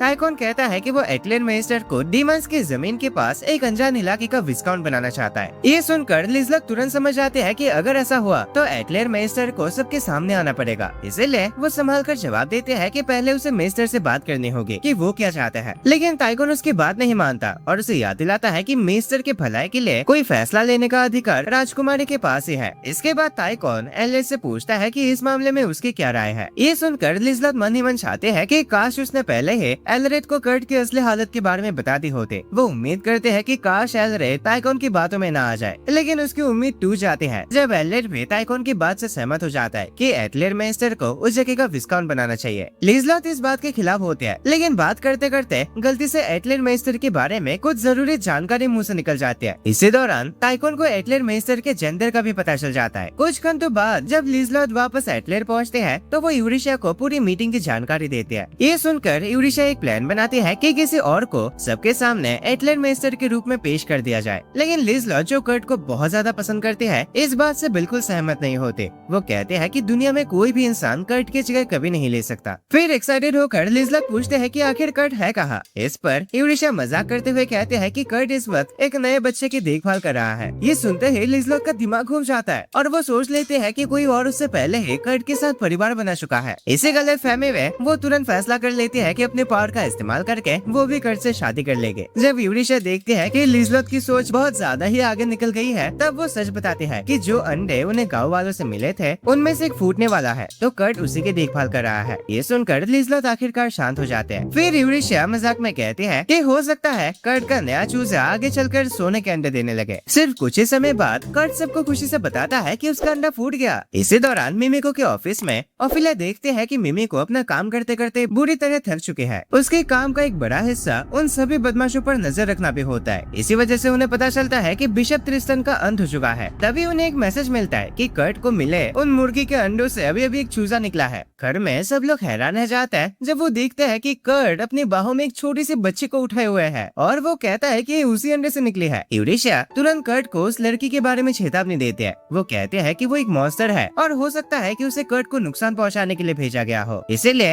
यूरिशा जबरदस्ती उस लड़की को कर्ट से लेने की कोशिश करते हैं ताकि वो कर्ट को कोई नुकसान न पहुंचा सके। लेकिन कर्ट उसे रिक्वेस्ट करता है और कहता है कि वो उसकी पूरी जिम्मेदारी लेगा। सबसे हैरानी की बात तब होती है जब वो छोटी लड़की यूरिशा को मम्मी कहकर बुलाती है। इतना सुनते ही यूरिशा ख्यालों में खो जाते हैं और अपने आप को कर्ट के साथ मिलकर उस बच्ची को पालते हुए इमेजिन करते हैं। लेकिन तभी जलन से भरी लिजलॉट तुरंत आगे बढ़कर बच्ची को यूरिशा से ले लेते हैं। बच्चे उसे भी मम्मी कहकर बुलाते हैं और लिजलॉट भी उसी तरह सपनों में खो जाते हैं। फिर सीना भी उस बच्चे को गोद में लेते हैं और कुछ देर बाद वो उसे कर्ट को वापस कर देते हैं। इसके बाद सब लोग यूरिशा को मनाते हैं कि वो सब मिलकर उस बच्चे की परवरिश करेंगे। आखिरकार यूरिशा के पास उनकी बात मानने के अलावा और कोई रास्ता नहीं होता। अब सबके मन में ये सवाल होता है कि उस बच्ची का नाम क्या रखे। लिजलत सबसे पहले बोलते हैं और कर्ट के नाम से मिलता जुलता एक नाम सजेस्ट करते हैं। बताते हैं कि एकदम परफेक्ट होगा उसके लिए। लेकिन यूरिशा बीच में रेफरी की तरह आ जाते हैं और दूसरा नाम सजेस्ट करने लगते हैं, जिससे दोनों के बीच बहस हो जाते हैं। आखिर में कर्ट उन्हें शांत करता है और उस बच्ची का नाम आकुरी रख देता है। उस रात जब आकुरी आराम से सो रहे होते हैं तब यूरिशा उसके बालों का एक सैंपल मिमिको की स्पेशल ऑपरेशन टीम के एक मेंबर को देती है ताकि वो उस लड़की के बारे में और जानकारी निकाल सके। अगले दिन सब लोग देखते हैं कि कर्ट ने आकुरी के लिए एक अलग कमरा बना दिया है। उस कमरे को इस तरह डिजाइन किया गया है कि आकुरी बाहर से किसी को नजर न आए और न ही चुपके से बाहर निकल सके। वहाँ सीना आकुरी के साथ खेलती है क्योंकि कर्ट को यूरिशा के साथ काम पर जाना होता है। जाने से पहले कर्ट एक असली बाप की तरह आकुरी से वादा करता है कि काम से लौटने के बाद वो उसके साथ जरूर समय बिताएगा। इसके बाद कर्ट और यूरिशा अपने अगले मिशन की तरफ निकल पड़ता है, लेकिन रास्ते में उन्हें देखकर हैरानी होते है कि आकुरी उनकी गाड़ी के अंदर बैठी हुई है। दोनों सोचने लगते हैं कि वो आखिर अंदर कैसे आई। यूरिशा तुरंत मिमिको के एक गार्ड को सिग्नल देते हैं जो बिल्कुल एक आम आदमी की तरह एक्टिंग कर रहा होता है। ये देखकर कर्ट चुपचाप यूरिशा की तारीफ करता है कि वो कितने समझदार है। जब यूरिशा उसके पास लौट कर आते हैं तो वो देख लेते हैं कि कर्ट उदास है क्योंकि उसे समझ नहीं आ रहा कि आकुरी को वो लोग पाले या उसे अनाथ आश्रम में दे दे। इसलिए यूरिशा उसे हौसला देते हैं और कहते हैं कि आकुरी के बारे में उनका फैसला गलत नहीं था। सबसे अच्छा तरीका ये है कि वो लोग कोई भी फैसला लेने से पहले हड़बड़ी ना करे। ये सुनकर कर्ट फिर से खुश हो जाता है, लेकिन तभी अचानक एक बुजुर्ग आदमी उनके पास आता है और कर्ट और यूरिशा को हीरो और उसका साथी कहकर बुलाता है। वो कहता है कि उनका असली मिशन डीमन लॉर्ड को हराना है। सीधा साधा कर्ट तुरंत ये काम मान लेता है, लेकिन यूरिशा उसे रोक देती है और कहते हैं कि वो लोग इस काम के लिए यहाँ नहीं आए हैं। इसी बीच एक लड़के वहाँ आते हैं, बताते हैं कि उन्होंने ही उन दोनों को बुलाया था। वो कहते हैं कि उसके बुढ़े बाप की बातों का बुरा ना माने। फिर वो कर्ट और यूरिशा को देखकर तुरंत सोचते हैं कि दोनों नए शादीशुदा कपल है। जैसे ही वो ये कहते हैं यूरिशा शर्म से लाल हो जाते हैं और वही खड़ी रह जाते हैं। दूसरी तरफ कर्ट का ध्यान सिर्फ काम पर होता है। उसे पता चलता है कि उनका काम सुअरों को दोबारा ठीक से खाना खिलाना है, इसलिए वो तुरंत उनके लिए खाना बनाना शुरू कर देता है। काफी देर तक सपने देखने के बाद यूरिशा खुद को संभालने की कोशिश करते हैं, लेकिन फिर वो सोचने लगते हैं कि आखिर जब भी वो कर्ट को देखते हैं उसका दिल इतना तेज धड़कने क्यों लगता है और उसके सीने में अजीब सी घबराहट क्यों महसूस होती है। इसी दौरान वो देखते हैं कि एक ड्रैगन आकुरी की तरफ उड़ता हुआ आ रहा है। वो तुरंत अपनी तलवार निकाल लेती है ताकि उस ड्रैगन का सामना कर सके, लेकिन कर्ट उसे रोक देता है। अगले ही पल ड्रैगन नीचे उतरता है और आराम से वो खाना खाने लगता है जो कर्ट ने सुअरों के लिए बनाया था। कर्ट समझाता है कि जब भी जानवरों के लिए खाना बनाया जाता है ड्रैगन्स का आना बिल्कुल नॉर्मल बात है, लेकिन यूरिशा को उसकी ये बात बिल्कुल भी नॉर्मल नहीं लगती। फिर जब यूरिशा शांत होते हैं तब उसे कुछ दूर से खून की स्मेल आती है। वो उस दिशा में जाते हैं और देखकर हैरान रह जाते हैं कि फैंडम का एक मेंबर जमीन पर घायल पड़ा है और उसे खून बह रहा है। फैंडम मतलब मिमिको के लिए जो काम करते हैं वो लोग। उसी पल सोल फ्लेयर नाम की वो औरत उस पर हमला कर देते हैं। यूरिशा तुरंत रिएक्ट करते हुए उसके साथ लड़ाई शुरू कर देते हैं। तलवारों के टकराने की आवाज सुनकर कर्ट भी वहाँ पहुँच जाता है। कर्ट जब उस औरत को देखता है तो तुरंत पहचान लेता है कि वो एक ड्रैगन हंटर है, लेकिन यूरिशा उसे पीछे रहने को कहते हैं। वो औरत आकुरी को उसके हवाले करने को कहते हैं। यूरिशा उसे रोकने की पूरी कोशिश करते हैं और साथ ही कर्ट को इशारा करते हैं कि वो आकुरी को लेकर तुरंत वहाँ से निकल जाए। इसलिए कर्ट और आकुरी ड्रैगन पर बैठकर वहाँ से उड़ जाते हैं। बदकिस्मती से वो औरत यूरिशा पर भारी पड़ती है और उसे बुरी तरह घायल कर देती है, लेकिन हमेशा की तरह यूरिशा ऐसा दिखाती है जैसे वो हार गई हो। जैसे वो औरत उसे खत्म करने के लिए आगे बढ़ती है, यूरिशा उस पर एक मैजिक क्रिस्टल फेंक देती है। क्रिस्टल के फटने से इतना बड़ा धमाका होता है कि उसकी आवाज कई मीलों दूर तक सुनाई देती है। इस धमाके से जमीन में एक बहुत बड़ी दरार पड़ जाती है और वो औरत उसके नीचे दब जाते हैं, लेकिन किसी हॉरर मूवी की तरह वो फिर से जमीन के अंदर से बाहर निकल आते हैं और इस बार अपना असली रूप दिखाते हैं, एक डीमन। वो औरत जिसका नाम सोल फ्लेयर है यूरिशा की तारीफ करते हुए कहते हैं कि उसने उसे ट्रांसफॉर्म होने पर मजबूर कर दिया और ये एक इंसान के लिए वाकई कमाल की बात है जिसने पहले एक डीमन लॉर्ड को हराया था। जैसे ही यूरिशा को पता चलता है कि सोल फ्लेयर उनके बारे में सब कुछ जानते हैं, वो समझ जाते हैं कि सोल फ्लेयर वो स्केलेटन वाला हमला शुरू होने से पहले ही उन पर नजर रखे हुए थे। इसलिए यूरिशा ये मान लेती है कि इस डीमन का असली निशाना वो ड्रैगन नहीं है। अब उसके मन में सिर्फ एक ही शक है कि सोल फ्लेयर का असली टारगेट कर्ट है। यूरिशा उम्मीद करते हैं कि कर्ट और आकुरी अब तक शहर पहुंच चुके होंगे, लेकिन उसके हैरानी का ठिकाना नहीं रहता जब वो देखते हैं कि कर्ट उड़ता हुआ वापस उसी की तरफ आ रहा है। ये देखकर वो सोचने लगते हैं कि फिर उसने सोल फ्लेयर को रोकने के लिए अपनी जान जोखिम में क्यों डाली थी। कर्ट जोर से एक पेड़ से टकरा जाता है और फिर बताता है कि वो सिर्फ यूरिशा की मदद करने और उसे यहाँ से ले जाने के लिए वापस आया है। तभी अचानक सुअरों का झुंड उनकी तरफ दौड़ता हुआ आता है। कर्ट तुरंत यूरिशा का हाथ पकड़ता है और दोनों एक सुअर की पीठ पर बैठकर उस डीमन से बचकर निकलने की कोशिश करता है। रास्ते में यूरिशा उससे पूछते हैं कि क्या उसके गांव में सभी लोग उस जैसे पागल है कि बिना सोचे समझे खतरे की तरफ दौड़ पड़ते हैं। कर्ट कहता है कि ऐसा बिल्कुल नहीं है, वो ये सब इसीलिए कर रहा है क्योंकि वो यूरिशा की दिल से परवाह करता है और उसकी हिफाजत के लिए अपनी जान जोखिम में डाल देना उसके लिए कोई बड़ी बात नहीं है। कर्ट की बातें सुनकर यूरिशा समझ जाते हैं कि चाहे कर्ट उसे सिर्फ अपना दोस्त मानता हो, लेकिन वो खुद उससे पूरी तरह प्यार कर बैठे है। लेकिन अगले ही पल उसका सपना टूट जाता है जब उनकी तरफ एक बड़ा फायरबॉल आता है। फायरबॉल सारे सुअरों को लगता है और सब बेहोश होकर गिर जाता है। कुछ समय बाद जब कर्ट और यूरिशा होश में आते हैं तो देखते हैं कि सोल फ्लेयर उनके बिल्कुल सामने खड़ी है। इस बार यूरिशा कर्ट का चाकू निकालती है और उसकी हिफाजत के लिए सोल फ्लेयर का सामना करने आगे बढ़ते हैं। सोल फ्लेयर तुरंत उसकी तरफ एक और बहुत बड़ा फायरबॉल फेंकती है। जैसे वो फायरबॉल उसके करीब पहुंचता है, यूरिशा उसे तलवार से 2 हिस्सों में काटने की कोशिश करते हैं, लेकिन वो ऐसा कर नहीं पाते और किसी तरह जलने से बच जाते हैं। तभी अचानक आकुरी यूरिशा से जाकर चिपक जाते हैं। ये देखते ही सोल फ्लेयर तुरंत अपनी आँख को खुद ही मिटा देते हैं। अगले ही पल उसके मुंह से खून निकलता है और वो तुरंत वहाँ से भाग जाते हैं। कर्ट दौड़कर यूरिशा के पास आता है और उसे दवा देकर उसके घाव ठीक करता है। जब यूरिशा ठीक हो जाती है तब दोनों सोचने लगता है कि आकुरी इतनी जल्दी उनके पास कैसे पहुंच गए। तब उन्हें लगता है कि आकुरी शायद टेलीपोर्ट कर सकती है। वो उसे दोबारा ऐसा करने को कहते हैं, लेकिन आकुरी के पास उतनी एनर्जी नहीं बची होती। फिर वो इधर उधर देखते हैं और पता चलता है कि सारे सुअर जमीन पर बिखरे पड़े हैं। इसके बाद वो पूरे झुंड को वापस खेत ले जाता है। वहाँ लौटने के बाद कर्ट सोल फ्लेयर को ढूंढने निकल पड़ता है। उसी दौरान यूरिशा आकुरी के साथ वापस आते हैं और ये पक्का मान लेती है कि सोल फ्लेयर ने अपना हमला आकुरी को देखते ही रोक दिया था। यूरिशा समझ नहीं पाती कि उसने ऐसा क्यों किया, इसलिए वो आकुरी के बारे में और रिसर्च करने का फैसला करती है। थोड़ी देर बाद कर्ट सोल फ्लेयर को अपने साथ लेकर वापस आता है। वो सबको बताता है कि जब उसने सोल फ्लेयर को घायल पड़ा हुआ देखा तो उसने उसे एक ऐसी दवा दी जिसमें एनेस्थेसिया मिला हुआ था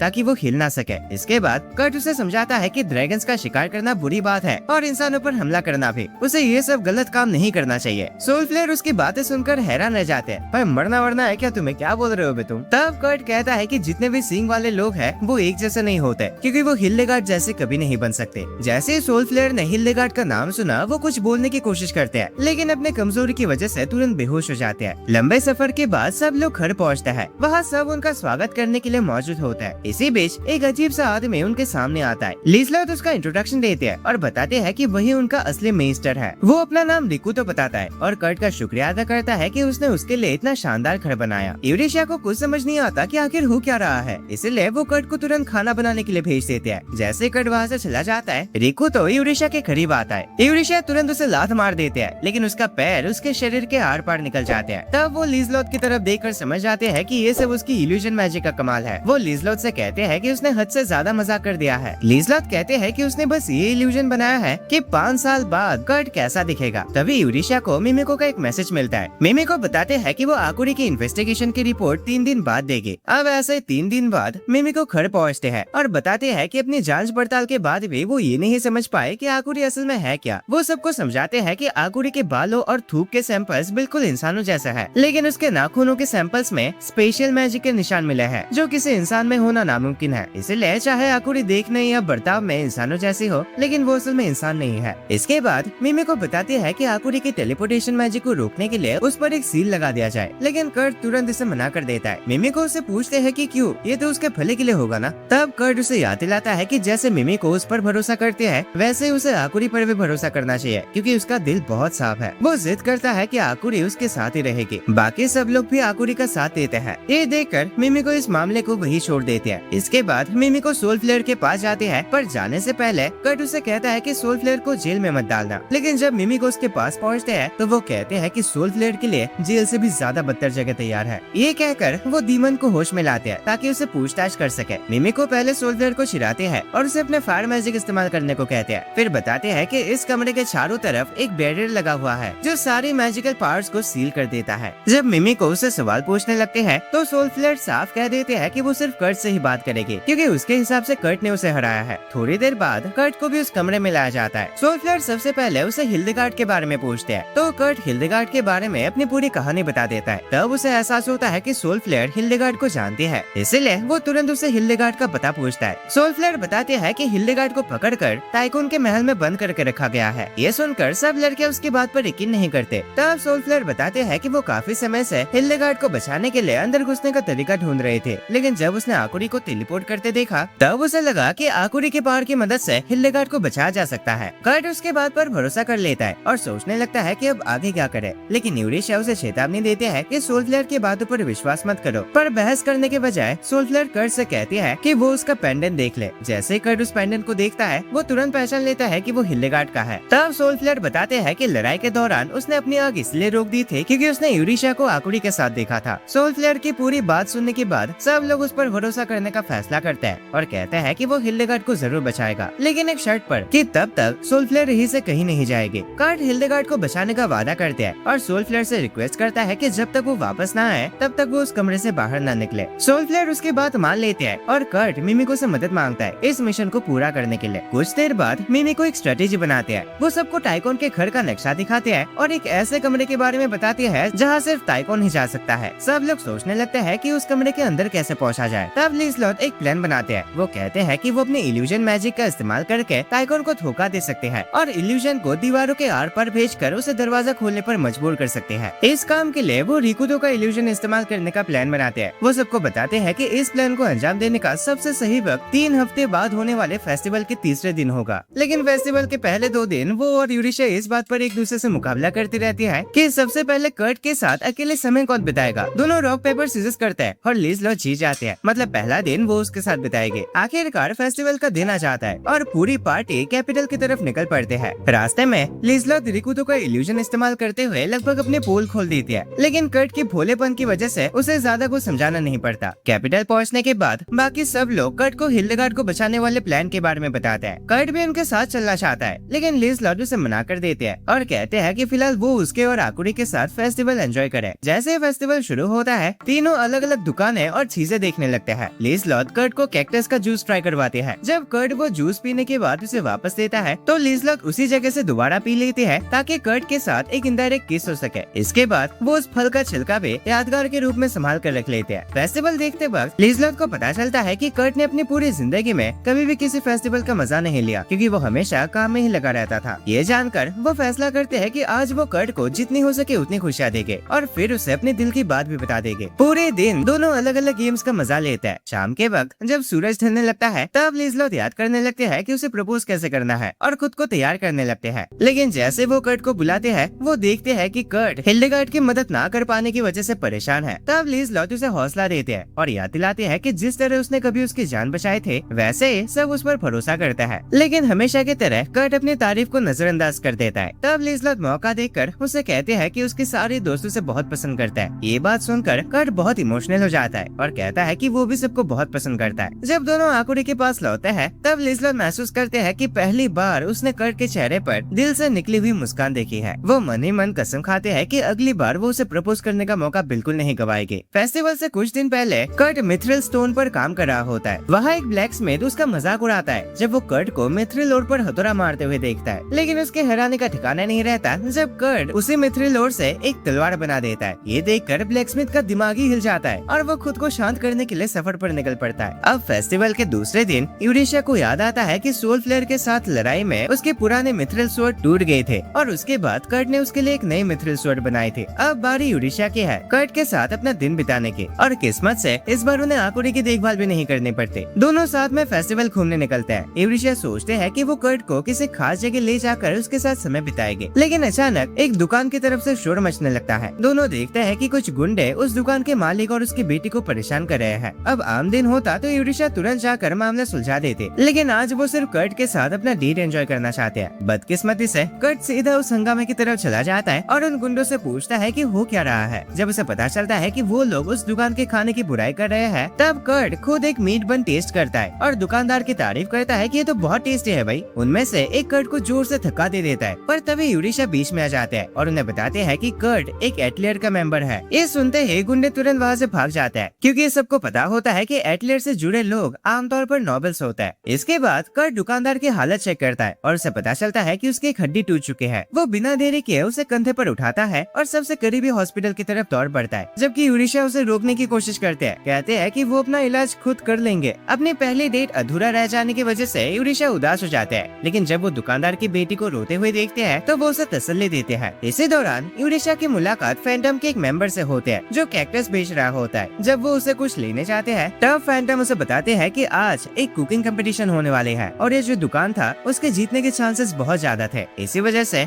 गार्गल रेस्टोरेंट जो लगातार 2 साल से कंपटीशन जीतता आ रहा है, इस बार भी पहली पोजीशन हासिल करने के लिए गुंडों को भेजा था ताकि इस दुकान को कंपटीशन शुरू होने से पहले ही बर्बाद कर दिया जाए। ये सब सुनकर यूरिशा को और भी गुस्सा आ जाता है क्योंकि उसकी प्यारी सी डेट इसी वजह से खराब हो गई थी। वो फैसला करते हैं कि जैसे कर्ट वापस आएगा वो दोनों तुरंत यहाँ से चले जाएंगे, लेकिन उसकी ये उम्मीद भी टूट जाती है जब कर्ट उदास चेहरे के साथ लौटकर बताता है कि दुकानदार की चोट बहुत सीरियस है और वो अगले दिन तक हॉस्पिटल में ही रहेगा। इसीलिए कर्ट यूरिशा से परमिशन मांगता है कि वो दुकानदार की जगह उसकी दुकान संभालने में मदद कर सके। अपनी डेट पूरी तरह खराब होते देखकर यूरिशा सारी उम्मीद छोड़ देती है। फिर वो कसम खाते हैं कि कुकिंग कंपटीशन में गार्गल रेस्टोरेंट को बुरी तरह हराएंगे, लेकिन वो बच्ची लूना उदास होकर बताते हैं कि उसके पास मीट बन्स बनाने के लिए जरूरी चीजें खत्म हो गई है, इसलिए वो कंपटीशन में हिस्सा ही नहीं ले सकते। ये सुनकर यूरिशा लूना से कहते हैं कि कर्ट को मीट बन की रेसिपी और सारे सामान अच्छी तरह पता है, वो लूना को सब कुछ सिखा देगा ताकि वो कंपटीशन जीत सके। इस तरह उसके फादर को भी उस पर गर्व होगा कि उसने उनकी जगह की जिम्मेदारी निभाई। ये सब तय हो जाने के बाद कर्ट यूरिशा से जरूरी सामान की एक लिस्ट लाने को कहता है। फिर वो एक बेलचा भी मांगता है। यूरिशा चिंता करने लगते हैं कि कर्ट शहर के बीचों बीच खुदाई करने जा रहा है, इसीलिए वो उसे पहले परमिशन लेने के लिए कहते हैं। कुछ घंटों बाद गार्गल के रेस्टोरेंट के डोनट टेस्ट करने इस कंपटीशन के जज आता है। हाँ, वो अलग बात है कि उन्होंने रिश्वत लेके बैठा है। वो उसकी बहुत तारीफ करता है और कहता है कि इस साल भी जीत उसी की होगी। तभी अचानक उनकी नजर बहुत बड़ी भीड़ पर पड़ती है जो मीट बन्स खा रही होती है। वो तुरंत वहाँ जाता है और गार्गल हैरान रह जाता है कि उनका दुकान अभी भी बचा कैसे है। यहाँ तक कि उनके पास एक हॉट स्प्रिंग भी है, जबकि उसने पहले एक गुंडों को भेजकर उनकी दुकान बर्बाद करवाने की कोशिश की थी। लूना जजेस को देखते ही उन्हें टेस्ट करने के लिए मीट बन देते हैं। जब जजेस बन को खोलते हैं तो उसका काला रंग देखकर पहले तो वो उसे खाने में हिचकिचाता है। तब लूना समझाते हैं कि उसके अंदर जो चीजें डली हुई है वो एक मशहूर मिठाई है जिसे आंको कहते हैं। जैसे जजेस मीट बन को खाते हैं वो पागल से हो जाता है कि ये कितना टेस्टी है। ये देखकर गार्गल गुस्से से भर जाता है। वो खुद भी मीट बन टेस्ट करता है ताकि जजेस को गलत साबित कर सके, लेकिन एक बाइट लेते ही वो भी उसका दीवाना हो जाता है। तभी यूरिशा वहाँ पहुँचते हैं और सबको बताते हैं कि कर्ट ने जो हॉट स्प्रिंग खोदा था उसी का पानी मीट बन्स बनाने में इस्तेमाल किया गया है। गार्गल उसके बात पर यकीन नहीं करता और कैसे भी करके यूरिशा को गलत साबित करने की कोशिश करता है, लेकिन उसकी हर बात तुरंत झूठ साबित हो जाता है। आखिर में मजबूर होकर वो जज को याद दिलाता है जिसे उसने रिश्वत दी थी, लेकिन जज उसका पैसा लौटाते हुए कहता है कि वो इतनी अच्छी दुकान को बेकार नहीं बोल सकता। तभी गार्गल की नजर एक गली में उन्हीं गुंडों पर पड़ती है जिन्हें उसने पहले हायर किया था। वो उनके पास जाकर उन्हें दोबारा उस दुकान को बर्बाद करने के लिए पैसे देना चाहता है, लेकिन उसके हैरानी का ठिकाना नहीं रहता जब वो देखता है कि वो गुंडे असल में लिजलॉट और मिमिको के लिए काम कर रहे हैं। इसी वक्त यूरिशा भी वहाँ जाते हैं और गार्गल पर उसके सभी बुरे कारनामों का इल्जाम लगाते हैं। वो बताते हैं कि लिजलॉट की इल्यूजन स्पेल की वजह से गार्गल के दुकान में काम करने वाले लोगों से उन्हें उसके सारे राज पता चल गए थे। यूरिशा गार्गल से कहते हैं कि अब बिना कोई नखरे दिखाए एक अच्छे बच्चे की तरह सरेंडर कर दे, लेकिन गार्गल अचानक चाकू निकालकर लिजलॉट पर हमला करने की कोशिश करता है। अब इससे पहले कि वो कुछ कर पाए उसे रोककर जमीन पर दबा दिया जाता है। फिर यूरिशा उस पर देशद्रोह का आरोप लगाते हैं और लिजलॉट अपनी असली पहचान बताते हैं कि वो इस देश की तीसरी राजकुमारी है। कुछ ही पलों में गार्गल को पकड़कर खींचते हुए जेल की तरफ ले जाया जाता है। कुछ घंटों बाद टाइकोन को खबर मिलती है कि गार्गल को गिरफ्तार कर लिया गया है। वो परेशान हो जाता है क्योंकि अगले दिन जब लिजलॉट उसके घर आएगी तो उसके दावत के लिए खाना कौन बनाएगा। तब उसका असिस्टेंट सलाह देता है कि जिस दुकान ने वो कंपटीशन जीता है उसी को गार्गल की जगह बुला लिया जाए। टाइकोन इस बात से सहमत हो जाता है, लेकिन एक और बात उसे परेशान कर रही होती है। वो सोचता है कि लिजलॉट बार बार उससे मिलने क्यों आ रही है। पहले उसे शक होता है कि शायद लिजलॉट को उसके सीक्रेट का पता चल गया है, लेकिन बाद में जब उसे पता चलता है कि लिजलॉट एथलेन मेस्टर के साथ आएंगे तो वो अपना शक छोड़ देता है और सोचता है कि वो एथलेन मेस्टर को अपनी तरफ कर लेगा। अगले दिन यूरिशा, लिजलॉट और रिकुतो हिल्डेगार्ड को बचाने की पूरी प्लानिंग दोबारा देखता है। सब कुछ फाइनल करने के बाद रिकुतो कर्ट को यकीन दिलाता है कि वो हिल्डेगार्ड को जरूर बाहर निकाल लेगा। इसके बाद कर्ट आकुरी के साथ लूना की दुकान पर मदद करने के लिए चला जाता है और लिजलॉट अपनी इल्यूजन हटा देते हैं। यूरिशा नोटिस करते हैं कि इल्यूजन तभी काम करता है जब तलवार कवर से बाहर हो, लेकिन टाइकोन के घर में ऐसे तलवार लेकर जाना मुमकिन नहीं होगा, इसलिए सब मिलकर फैसला करते हैं कि लिजलॉट 2 अलग इल्यूजन इस्तेमाल करेंगे। एक इल्यूजन में वो खुद रिकुतो बनकर देखेंगे ताकि एकदम असली इंसान जैसा लगे, और दूसरा इल्यूजन उसकी तलवार को छुपाने के लिए होगा। जब सब लोग टाइकोन के घर की तरफ निकलते हैं तब उन्हें पता चलता है कि कर्ट और आकुरे दोनों को आज के दावत के लिए शेफ के रूप में हायर कर लिया गया है। ये सुनकर सब एक साथ हंस पड़ते हैं और परेशान भी हो जाता है क्योंकि अब उनका पूरा प्लान और भी मुश्किल हो गया था।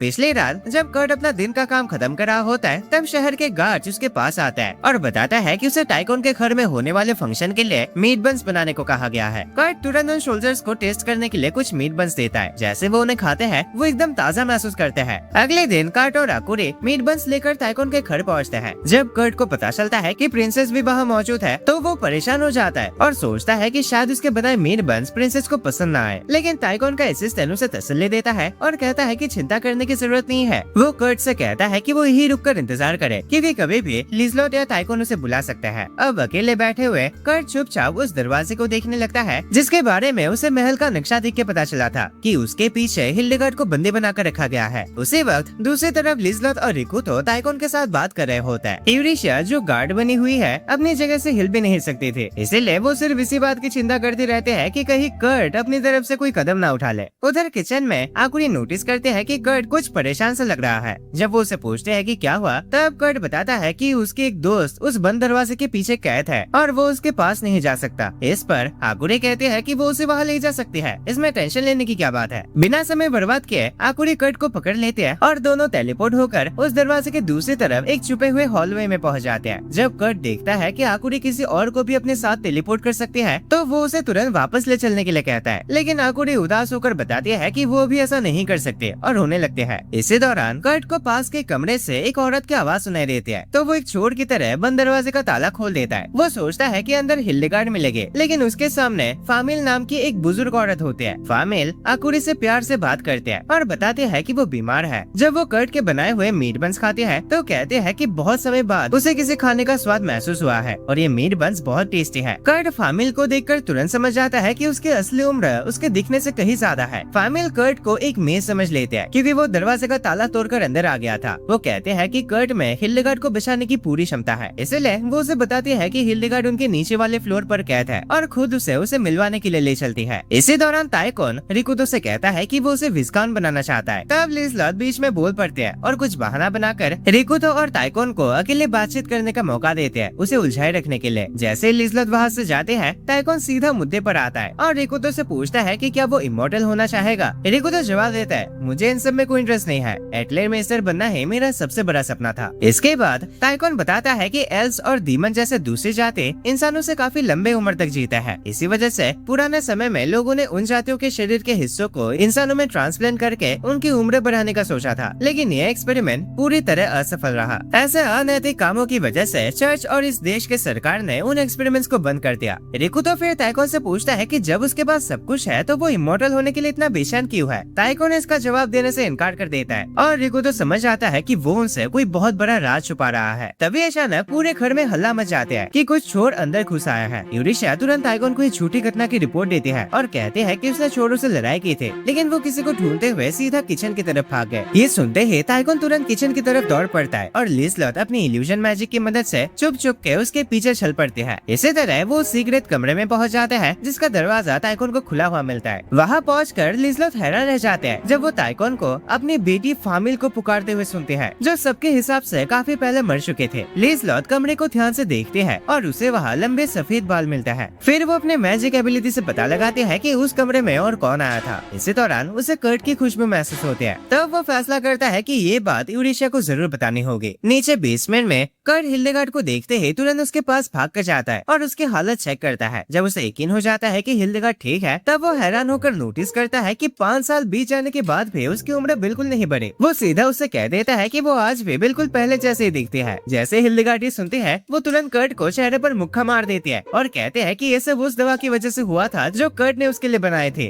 कर्ट अपनी गलती के लिए माफी मांगता है, लेकिन हिल्डेगार्ड उसे डांटते हुए कहते हैं कि वो उसे छोड़कर दूसरे गांव चला गया और उसे अकेला छोड़ दिया। अब अपने पापा को बार बार डांट खाते देख आकुरी जोर से चिल्लाकर हिल्डेगार्ड से कहते हैं कि वो कर्ट को मारना बंद करे। ये सुनकर हिल्डेगार्ड और भी गुस्सा हो जाते हैं और गलतफहमी में सोच लेते हैं कि कर्ट उसे छोड़कर कहीं और बच्चा पालने लगा है। कर्ट तुरंत घबराकर समझाता है कि आकुरी उसकी अपनी बेटी नहीं है। तब जाकर हिल्डेगार्ड शांत होते हैं और कहते हैं कि उसे बहुत भूख लगी है। कर्ट उसे एक बहुत ही सख्त ब्रेड दे देता है जो उसके पास था, लेकिन हिल्डेगार्ड उसे चबा नहीं पाते। ये सब देखकर फामिल समझ जाते हैं कि हिल्डेगार्ड की हमेशा जवान रहने की वजह कर्ट की बनाई हुई दवा थी। लेकिन कर्ट बताता है कि उस दवा को बनाने के लिए जो रेनबो फ्लावर्स इस्तेमाल होते हैं, उसे वो बहुत समय से कहीं नहीं मिले। जब कर्ट को पता चलता है कि बुजुर्ग औरत ही फामिल है, तब उसे सच्चाई का पता चलता है कि ताइकोन ने लोगों से झूठ बोला था कि फामिल मर चुके हैं, जबकि असल में उसकी उम्र बहुत तेजी से बढ़ गई थी। कर्ट सोचने लगता है कि हिल्डेगार्ड को किडनैप करने के पीछे ताइकोन का असली मकसद क्या था। तब उसे साकुरा पार्टी से हुई कुछ पुरानी बातें याद आती है और उसके दिमाग में एक नया आइडिया आ जाता है। थोड़ी देर बाद ताइकोन बेसमेंट में पहुंचता है। कर्ट को देखते ही वो उसे घर में घुसने वाला चोर समझता है, लेकिन कर्ट कहता है कि ये झूठ है, अबे मैंने कोई चोरी वोरी नहीं की, और उल्टा ताइकोन पर बहुत गलत काम करने का आरोप लगा देता है। सीधा साधा कर्ट असल में गलत समझ लेता है कि ताइकोन अपनी बेटी फामिल से इतना प्यार करता है कि वो चाहता है वो हमेशा छोटी ही बनी रहे और कभी बड़ी ना हो। इसी गलत फहमी में वो ताइकोन को बुरी तरह डांट देता है। कमरे में मौजूद हर इंसान समझ आता है कि कर्ट ने पूरी बात ही गलत समझ ली है। तब हिल्डेगार्ड उसे हल्की से बिजली का झटका देता है ताकि वो और कंफ्यूजन ना बढ़ाए। इसके बाद हिल्डेगार्ड सच बताते हैं कि फामिल असल में ताइकोन की मौत चाहते हैं। ये सुनकर ताइकोन हैरान रह जाता है और पूछता है कि वो क्या कह रही है। कर्ट भी सोचने लगता है कि क्या फामिल अपने फादर से इतनी नफरत करती है। डर के मारे ताइकोन बेसमेंट से भागने लगता है, लेकिन बाहर उसकी मुलाकात लिज़लोथ और यूरिशा से हो जाते हैं। दोनों उसे बताते हैं कि उन्हें उसकी बेटी की असली हालत के बारे में सब कुछ पता चल चुका है और वो जानते हैं कि ताइकोन उसके बुढ़ापे को रोकने के लिए हर मुमकिन कोशिश कर रहा था। ताइकोन ये बात मान लेता है और बताता है कि एक आदमी ने उसे जो करने को कहा उसने सब कुछ किया, लेकिन कोई भी तरीका काम नहीं आया। निराश होकर ताइकोन अपनी उंगलियों में पहने हुए रिंग्स तोड़ देता है ताकि एक डेविल को समन कर सके, लेकिन वो हैरान रह जाता है जब कुछ भी नहीं होता। तब लिज़लोथ समझाते हैं कि उसका मैजिक काम नहीं करेगा, क्योंकि कल जो कर्ट ने वो हॉट स्प्रिंग खोदा था उससे ये पूरी जमीन पवित्र हो गई है, तो उसका मैजिक सर्कल बेकार है। इसी वजह से अब शहर के अंदर किसी डीमन को समन करना नामुमकिन हो गया है। तभी हिल्डेगार्ड हाथ में तलवार लेकर वहाँ जाते हैं। जैसे उसे पता चलता है कि सामने खड़ी लड़कियां कर्ट की दोस्त है, वो जलन के मारे उनसे एकदम खड़ूस तरीके से बात करने लगते हैं। लिज़लोथ भी पीछे नहीं हटते और दोनों के बीच जबरदस्त टक्कर शुरू हो जाते हैं। खुशकिस्मती से यूरिशा बीच में आकर दोनों को शांत कर देते हैं। हिल्डेगार्ड बताते हैं कि वो ताइकोन को खत्म करने आए हैं, क्योंकि आगे चलकर वो अपनी इच्छा पूरी करने के लिए किसी डीमन को जरूर समन करेगा, जिससे पूरा शहर बर्बाद हो सकता है। ताइकोन हैरान होकर पूछता है कि फामिल उसकी मौत क्यों चाहते हैं। तब हिल्डेगार्ड बताते हैं कि ताइकोन अपनी बेटी को बचाने के लिए निर्दोष लोगों की बलि देने को भी तैयार है और फामिल ऐसा नहीं चाहते। ताइकोन इस बात से काफी दुखी हो जाता है कि फामिल खुद ठीक नहीं होना चाहते। वो कहता है कि अगर फामिल को ठीक करने के लिए उसे खुद की या दूसरों की कुर्बानी भी देना पड़े तो वो पीछे नहीं हटेगा। ये सुनकर हिल्डेगार्ड उस पर तलवार से हमला करने चाहते हैं, लेकिन सबको हैरान करते हुए फामिल जो अब अपने असली रूप में होते हैं दौड़कर बीच में आ जाते हैं और उसे रोक देते हैं। वो ताइकोन के पास जाकर बताते हैं कि कर्ट की मीट बन खाने के बाद वो ठीक हो गई है। बाकी लोग इस बात पर ज्यादा हैरान नहीं होते, क्योंकि कर्ट हर दिन कुछ न कुछ चमत्कार तो करता ही रहता है, तो उनके लिए अब आम बात हो चुकी है। उधर धीरे धीरे कर्ट के शरीर पर हुआ पैरालिसिस खत्म होने लगता है। वो आकुरी से कहता है कि उसके बैग में रखी हुई एक गोली उसे खिला दे। जैसे आकुरी ऐसा करती है, कर्ट दोबारा आराम से चलने फिरने लगता है। दूसरी तरफ लिज़लोथ ताइकोन को उसके गंदे कारनामों के लिए डांटने लगते हैं। वो कहते हैं कि उसे गिरफ्तार कर लेना चाहिए, लेकिन क्योंकि अभी अभी उसकी मुलाकात अपनी बेटी से हुई है, इसलिए वो उसे माफ कर देते हैं। साथ ही वो ताइकोन को आदेश देते हैं कि आज से वो एडलेड की मदद करेगा। जब सब कुछ धीरे धीरे नॉर्मल होने लगता है, तब लड़कियां फैसला करते हैं कि बाद में हिल्डेगार्ड से और सवाल पूछे जाएंगे। वो सोलफ्लेयर को भी बाद में आजाद करने का वादा करते हैं, लेकिन तभी अचानक एक अजीब सा आदमी सामने आ जाता है। हिल्डेगार्ड उसे देखते ही पहचान लेते हैं और बताते हैं कि उसका नाम स्क्रिप्टर है। स्क्रिप्टर बताता है कि वो अपनी प्लानिंग को ऐसे ही बर्बाद होने नहीं देगा, लेकिन लड़कियां फैसला करते हैं कि इस बार भी वो उसका प्लान कामयाब नहीं होने देंगे। ताइकोन उसे देखते ही गुस्से से भर जाता है, क्योंकि उसे पता चलता है कि उसकी बेटी की हालत के पीछे भी वही था और लिज़लोथ पर हमला करवाने का ऑर्डर भी उसी ने दिया था। गुस्से में ताइकोन उस पर पूरी ताकत से हमला करता है, लेकिन स्क्रिप्टर अपने मैजिक सर्कल की मदद से न सिर्फ ताइकोन का हमला रोक देता है, बल्कि यूरिशा के अटैक को भी रोक लेता है। यूरिशा के होली स्वॉर्ड उसके बैरियर में दरार डाल देते हैं। ये देखकर स्क्रिप्टर समझ जाता है कि वो एक होली स्वॉर्ड इस्तेमाल कर रहे हैं। तब वो अपनी बोतल से खून निकालकर मैजिक सर्कल पर डाल देता है। सर्कल तुरंत एक्टिवेट हो जाता है और स्क्रिप्टर वहाँ से चला जाता है। उसी पल वही डीमन लॉर्ड दोबारा सामने आ जाता है। वो बताता है कि उसकी जाति इमॉर्टल है और इसी वजह से वो बार बार दोबारा जन्म ले सकता है। लिज़लोथ उस पर तलवार से हमला करने की कोशिश करते हैं, लेकिन डीमन लॉर्ड तुरंत उसकी तलवार दूर फेंक देता है। हिल्डेगार्ड भी उस पर हमला करते हैं और बाकी लड़कियां भी उसका साथ देने की कोशिश करते हैं, लेकिन डीमन लॉर्ड दूर से ही उन सब पर हमला कर देता है और बताता है कि सिर्फ यूरिशा की होली स्वॉर्ड ही उस पर असर कर सकते हैं, और क्योंकि उसने यूरिशा को उस तलवार का इस्तेमाल करने लायक नहीं छोड़ा, इसलिए अब उसे कोई नहीं रोक सकता। लिज़लोथ तुरंत पूरी सिचुएशन ध्यान से देखती है और समझ जाते हैं कि डीमन लॉर्ड असल में लोगों के दर्द से ताकत पाता है, इसलिए उसे हराने के लिए उसके घमंड को तोड़ना होगा। जैसे डीमन लॉर्ड सबको और डराने की कोशिश करता है, कर्ट आराम से चलते हुए मैजिक सर्कल के अंदर आ जाता है और कहता है कि बहुत समय हो गया किसी डीमन लॉर्ड को देखे हुए। फिर वो उस डीमन लॉर्ड को किसी बच्चे की तरह ट्रीट करता है, पर वो डीमन लॉर्ड है यार, हमारे गाँव का ठेकेदार नहीं है। पर उसकी बातें सुनकर डीमन लॉर्ड पूरी तरह गुस्सा हो जाता है और अपने आग से कर्ट पर हमला कर देता है, लेकिन आकुरे उसका हमला उसी के खिलाफ मोड़ देते हैं और डीमन लॉर्ड अपने ही आग का शिकार हो जाता है। जैसे वो आग में जलता है तब यूरेशिया अपने होली स्वर्ड उठाती है और कर्ट के सामने खड़ी होकर उसे दूसरे फायर अटैक से बचाती है। इस बार वो डीमन लॉर्ड के अटैक को 2 हिस्सों में काट देते हैं और अपनी तलवार से एक नीली आग निकालकर उस पर हमला करते हैं। ये अटैक डीमन लॉर्ड को लगभग खत्म कर देता है। फिर भी डीमन लॉर्ड हिम्मत नहीं हारता और हिल्डेगार्ड को मारने की कोशिश करता है, लेकिन वो हैरान रह जाता है जब हिल्डेगार्ड बताते हैं कि कर्ट ने जो सख्त ब्रेड उसे पहले दिया था उसने उसे बचा लिया। तब डीमन लॉर्ड सोचने लगता है कि आखिर कर्ट है कौन। कुछ पल सोचने के बाद जैसे उसे याद आता है कि कर्ट हास्ट विलेज से आया है, वो गुस्से से चीखता है और तुरंत हवा में गायब हो जाता है। उस शाम कर्ट सबको बताता है कि उसके गांव के लोगों ने डीमन लॉर्ड्स को हराने के कई तरीके ढूंढ लिए थे और उसे लगा था कि उन्होंने सभी डीमन लॉर्ड्स को हमेशा के लिए खत्म कर दिया है। पर तभी मैजिक सर्कल में अचानक एक पोर्टल खुल जाता है और उसमें से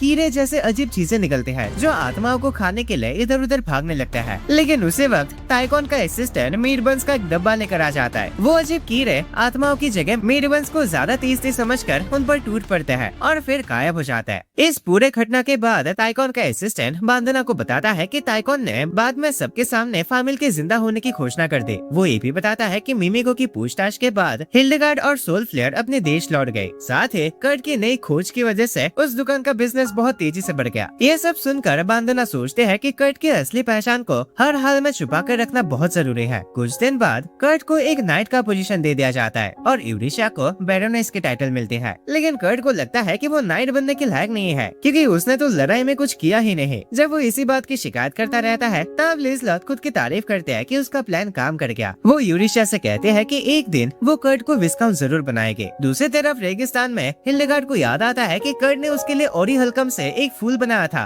तोहफे के तौर पर। हिल्डेगार्ड सोचते हैं कि उसने अपनी पूरी जिंदगी में कर्ट जैसा बंदा कभी नहीं देखा यार, पता नहीं क्या होगा उस लड़के का। घर में सब कुछ फिर से नॉर्मल हो जाता है। एक दिन चाय पीते वक्त रिको तो कर्ट को बताता है कि वो कुछ दिन के लिए कैपिटल जा रहा है और उसके गैर हाजिरी में कर्ट को ही एटलेर मेस्टर की जिम्मेदारी संभालनी होगी। सब लोग इसे बिल्कुल आम बात समझते हैं और आखिरकार कर्ट भी ये जिम्मेदारी एक्सेप्ट कर ही लेता है। सो दोस्तों, ये मजेदार एनिमे यहीं पर खत्म हो जाते हैं और इसका कोई भी अगला पार्ट नहीं आएगा क्योंकि सीजन 1 यहीं तक था। वीडियो पसंद आए तो लाइक कर देना, चैनल में नए हो तो सब्सक्राइब करके रखना एंड 500 कमेंट्स का टारगेट रखता है उसे भी पूरा कर देना। और हाँ दोस्तों, अगर तुम्हें ऐसे मैजिकल ओवर पार्ट टाइप के एनिमेस देखना पसंद है देन स्क्रीन पे शो हो रहे हैं उन वीडियोस पे क्लिक करो एंड मैं तुम्हें मिलता हूँ एक और नए वीडियो में। बाय।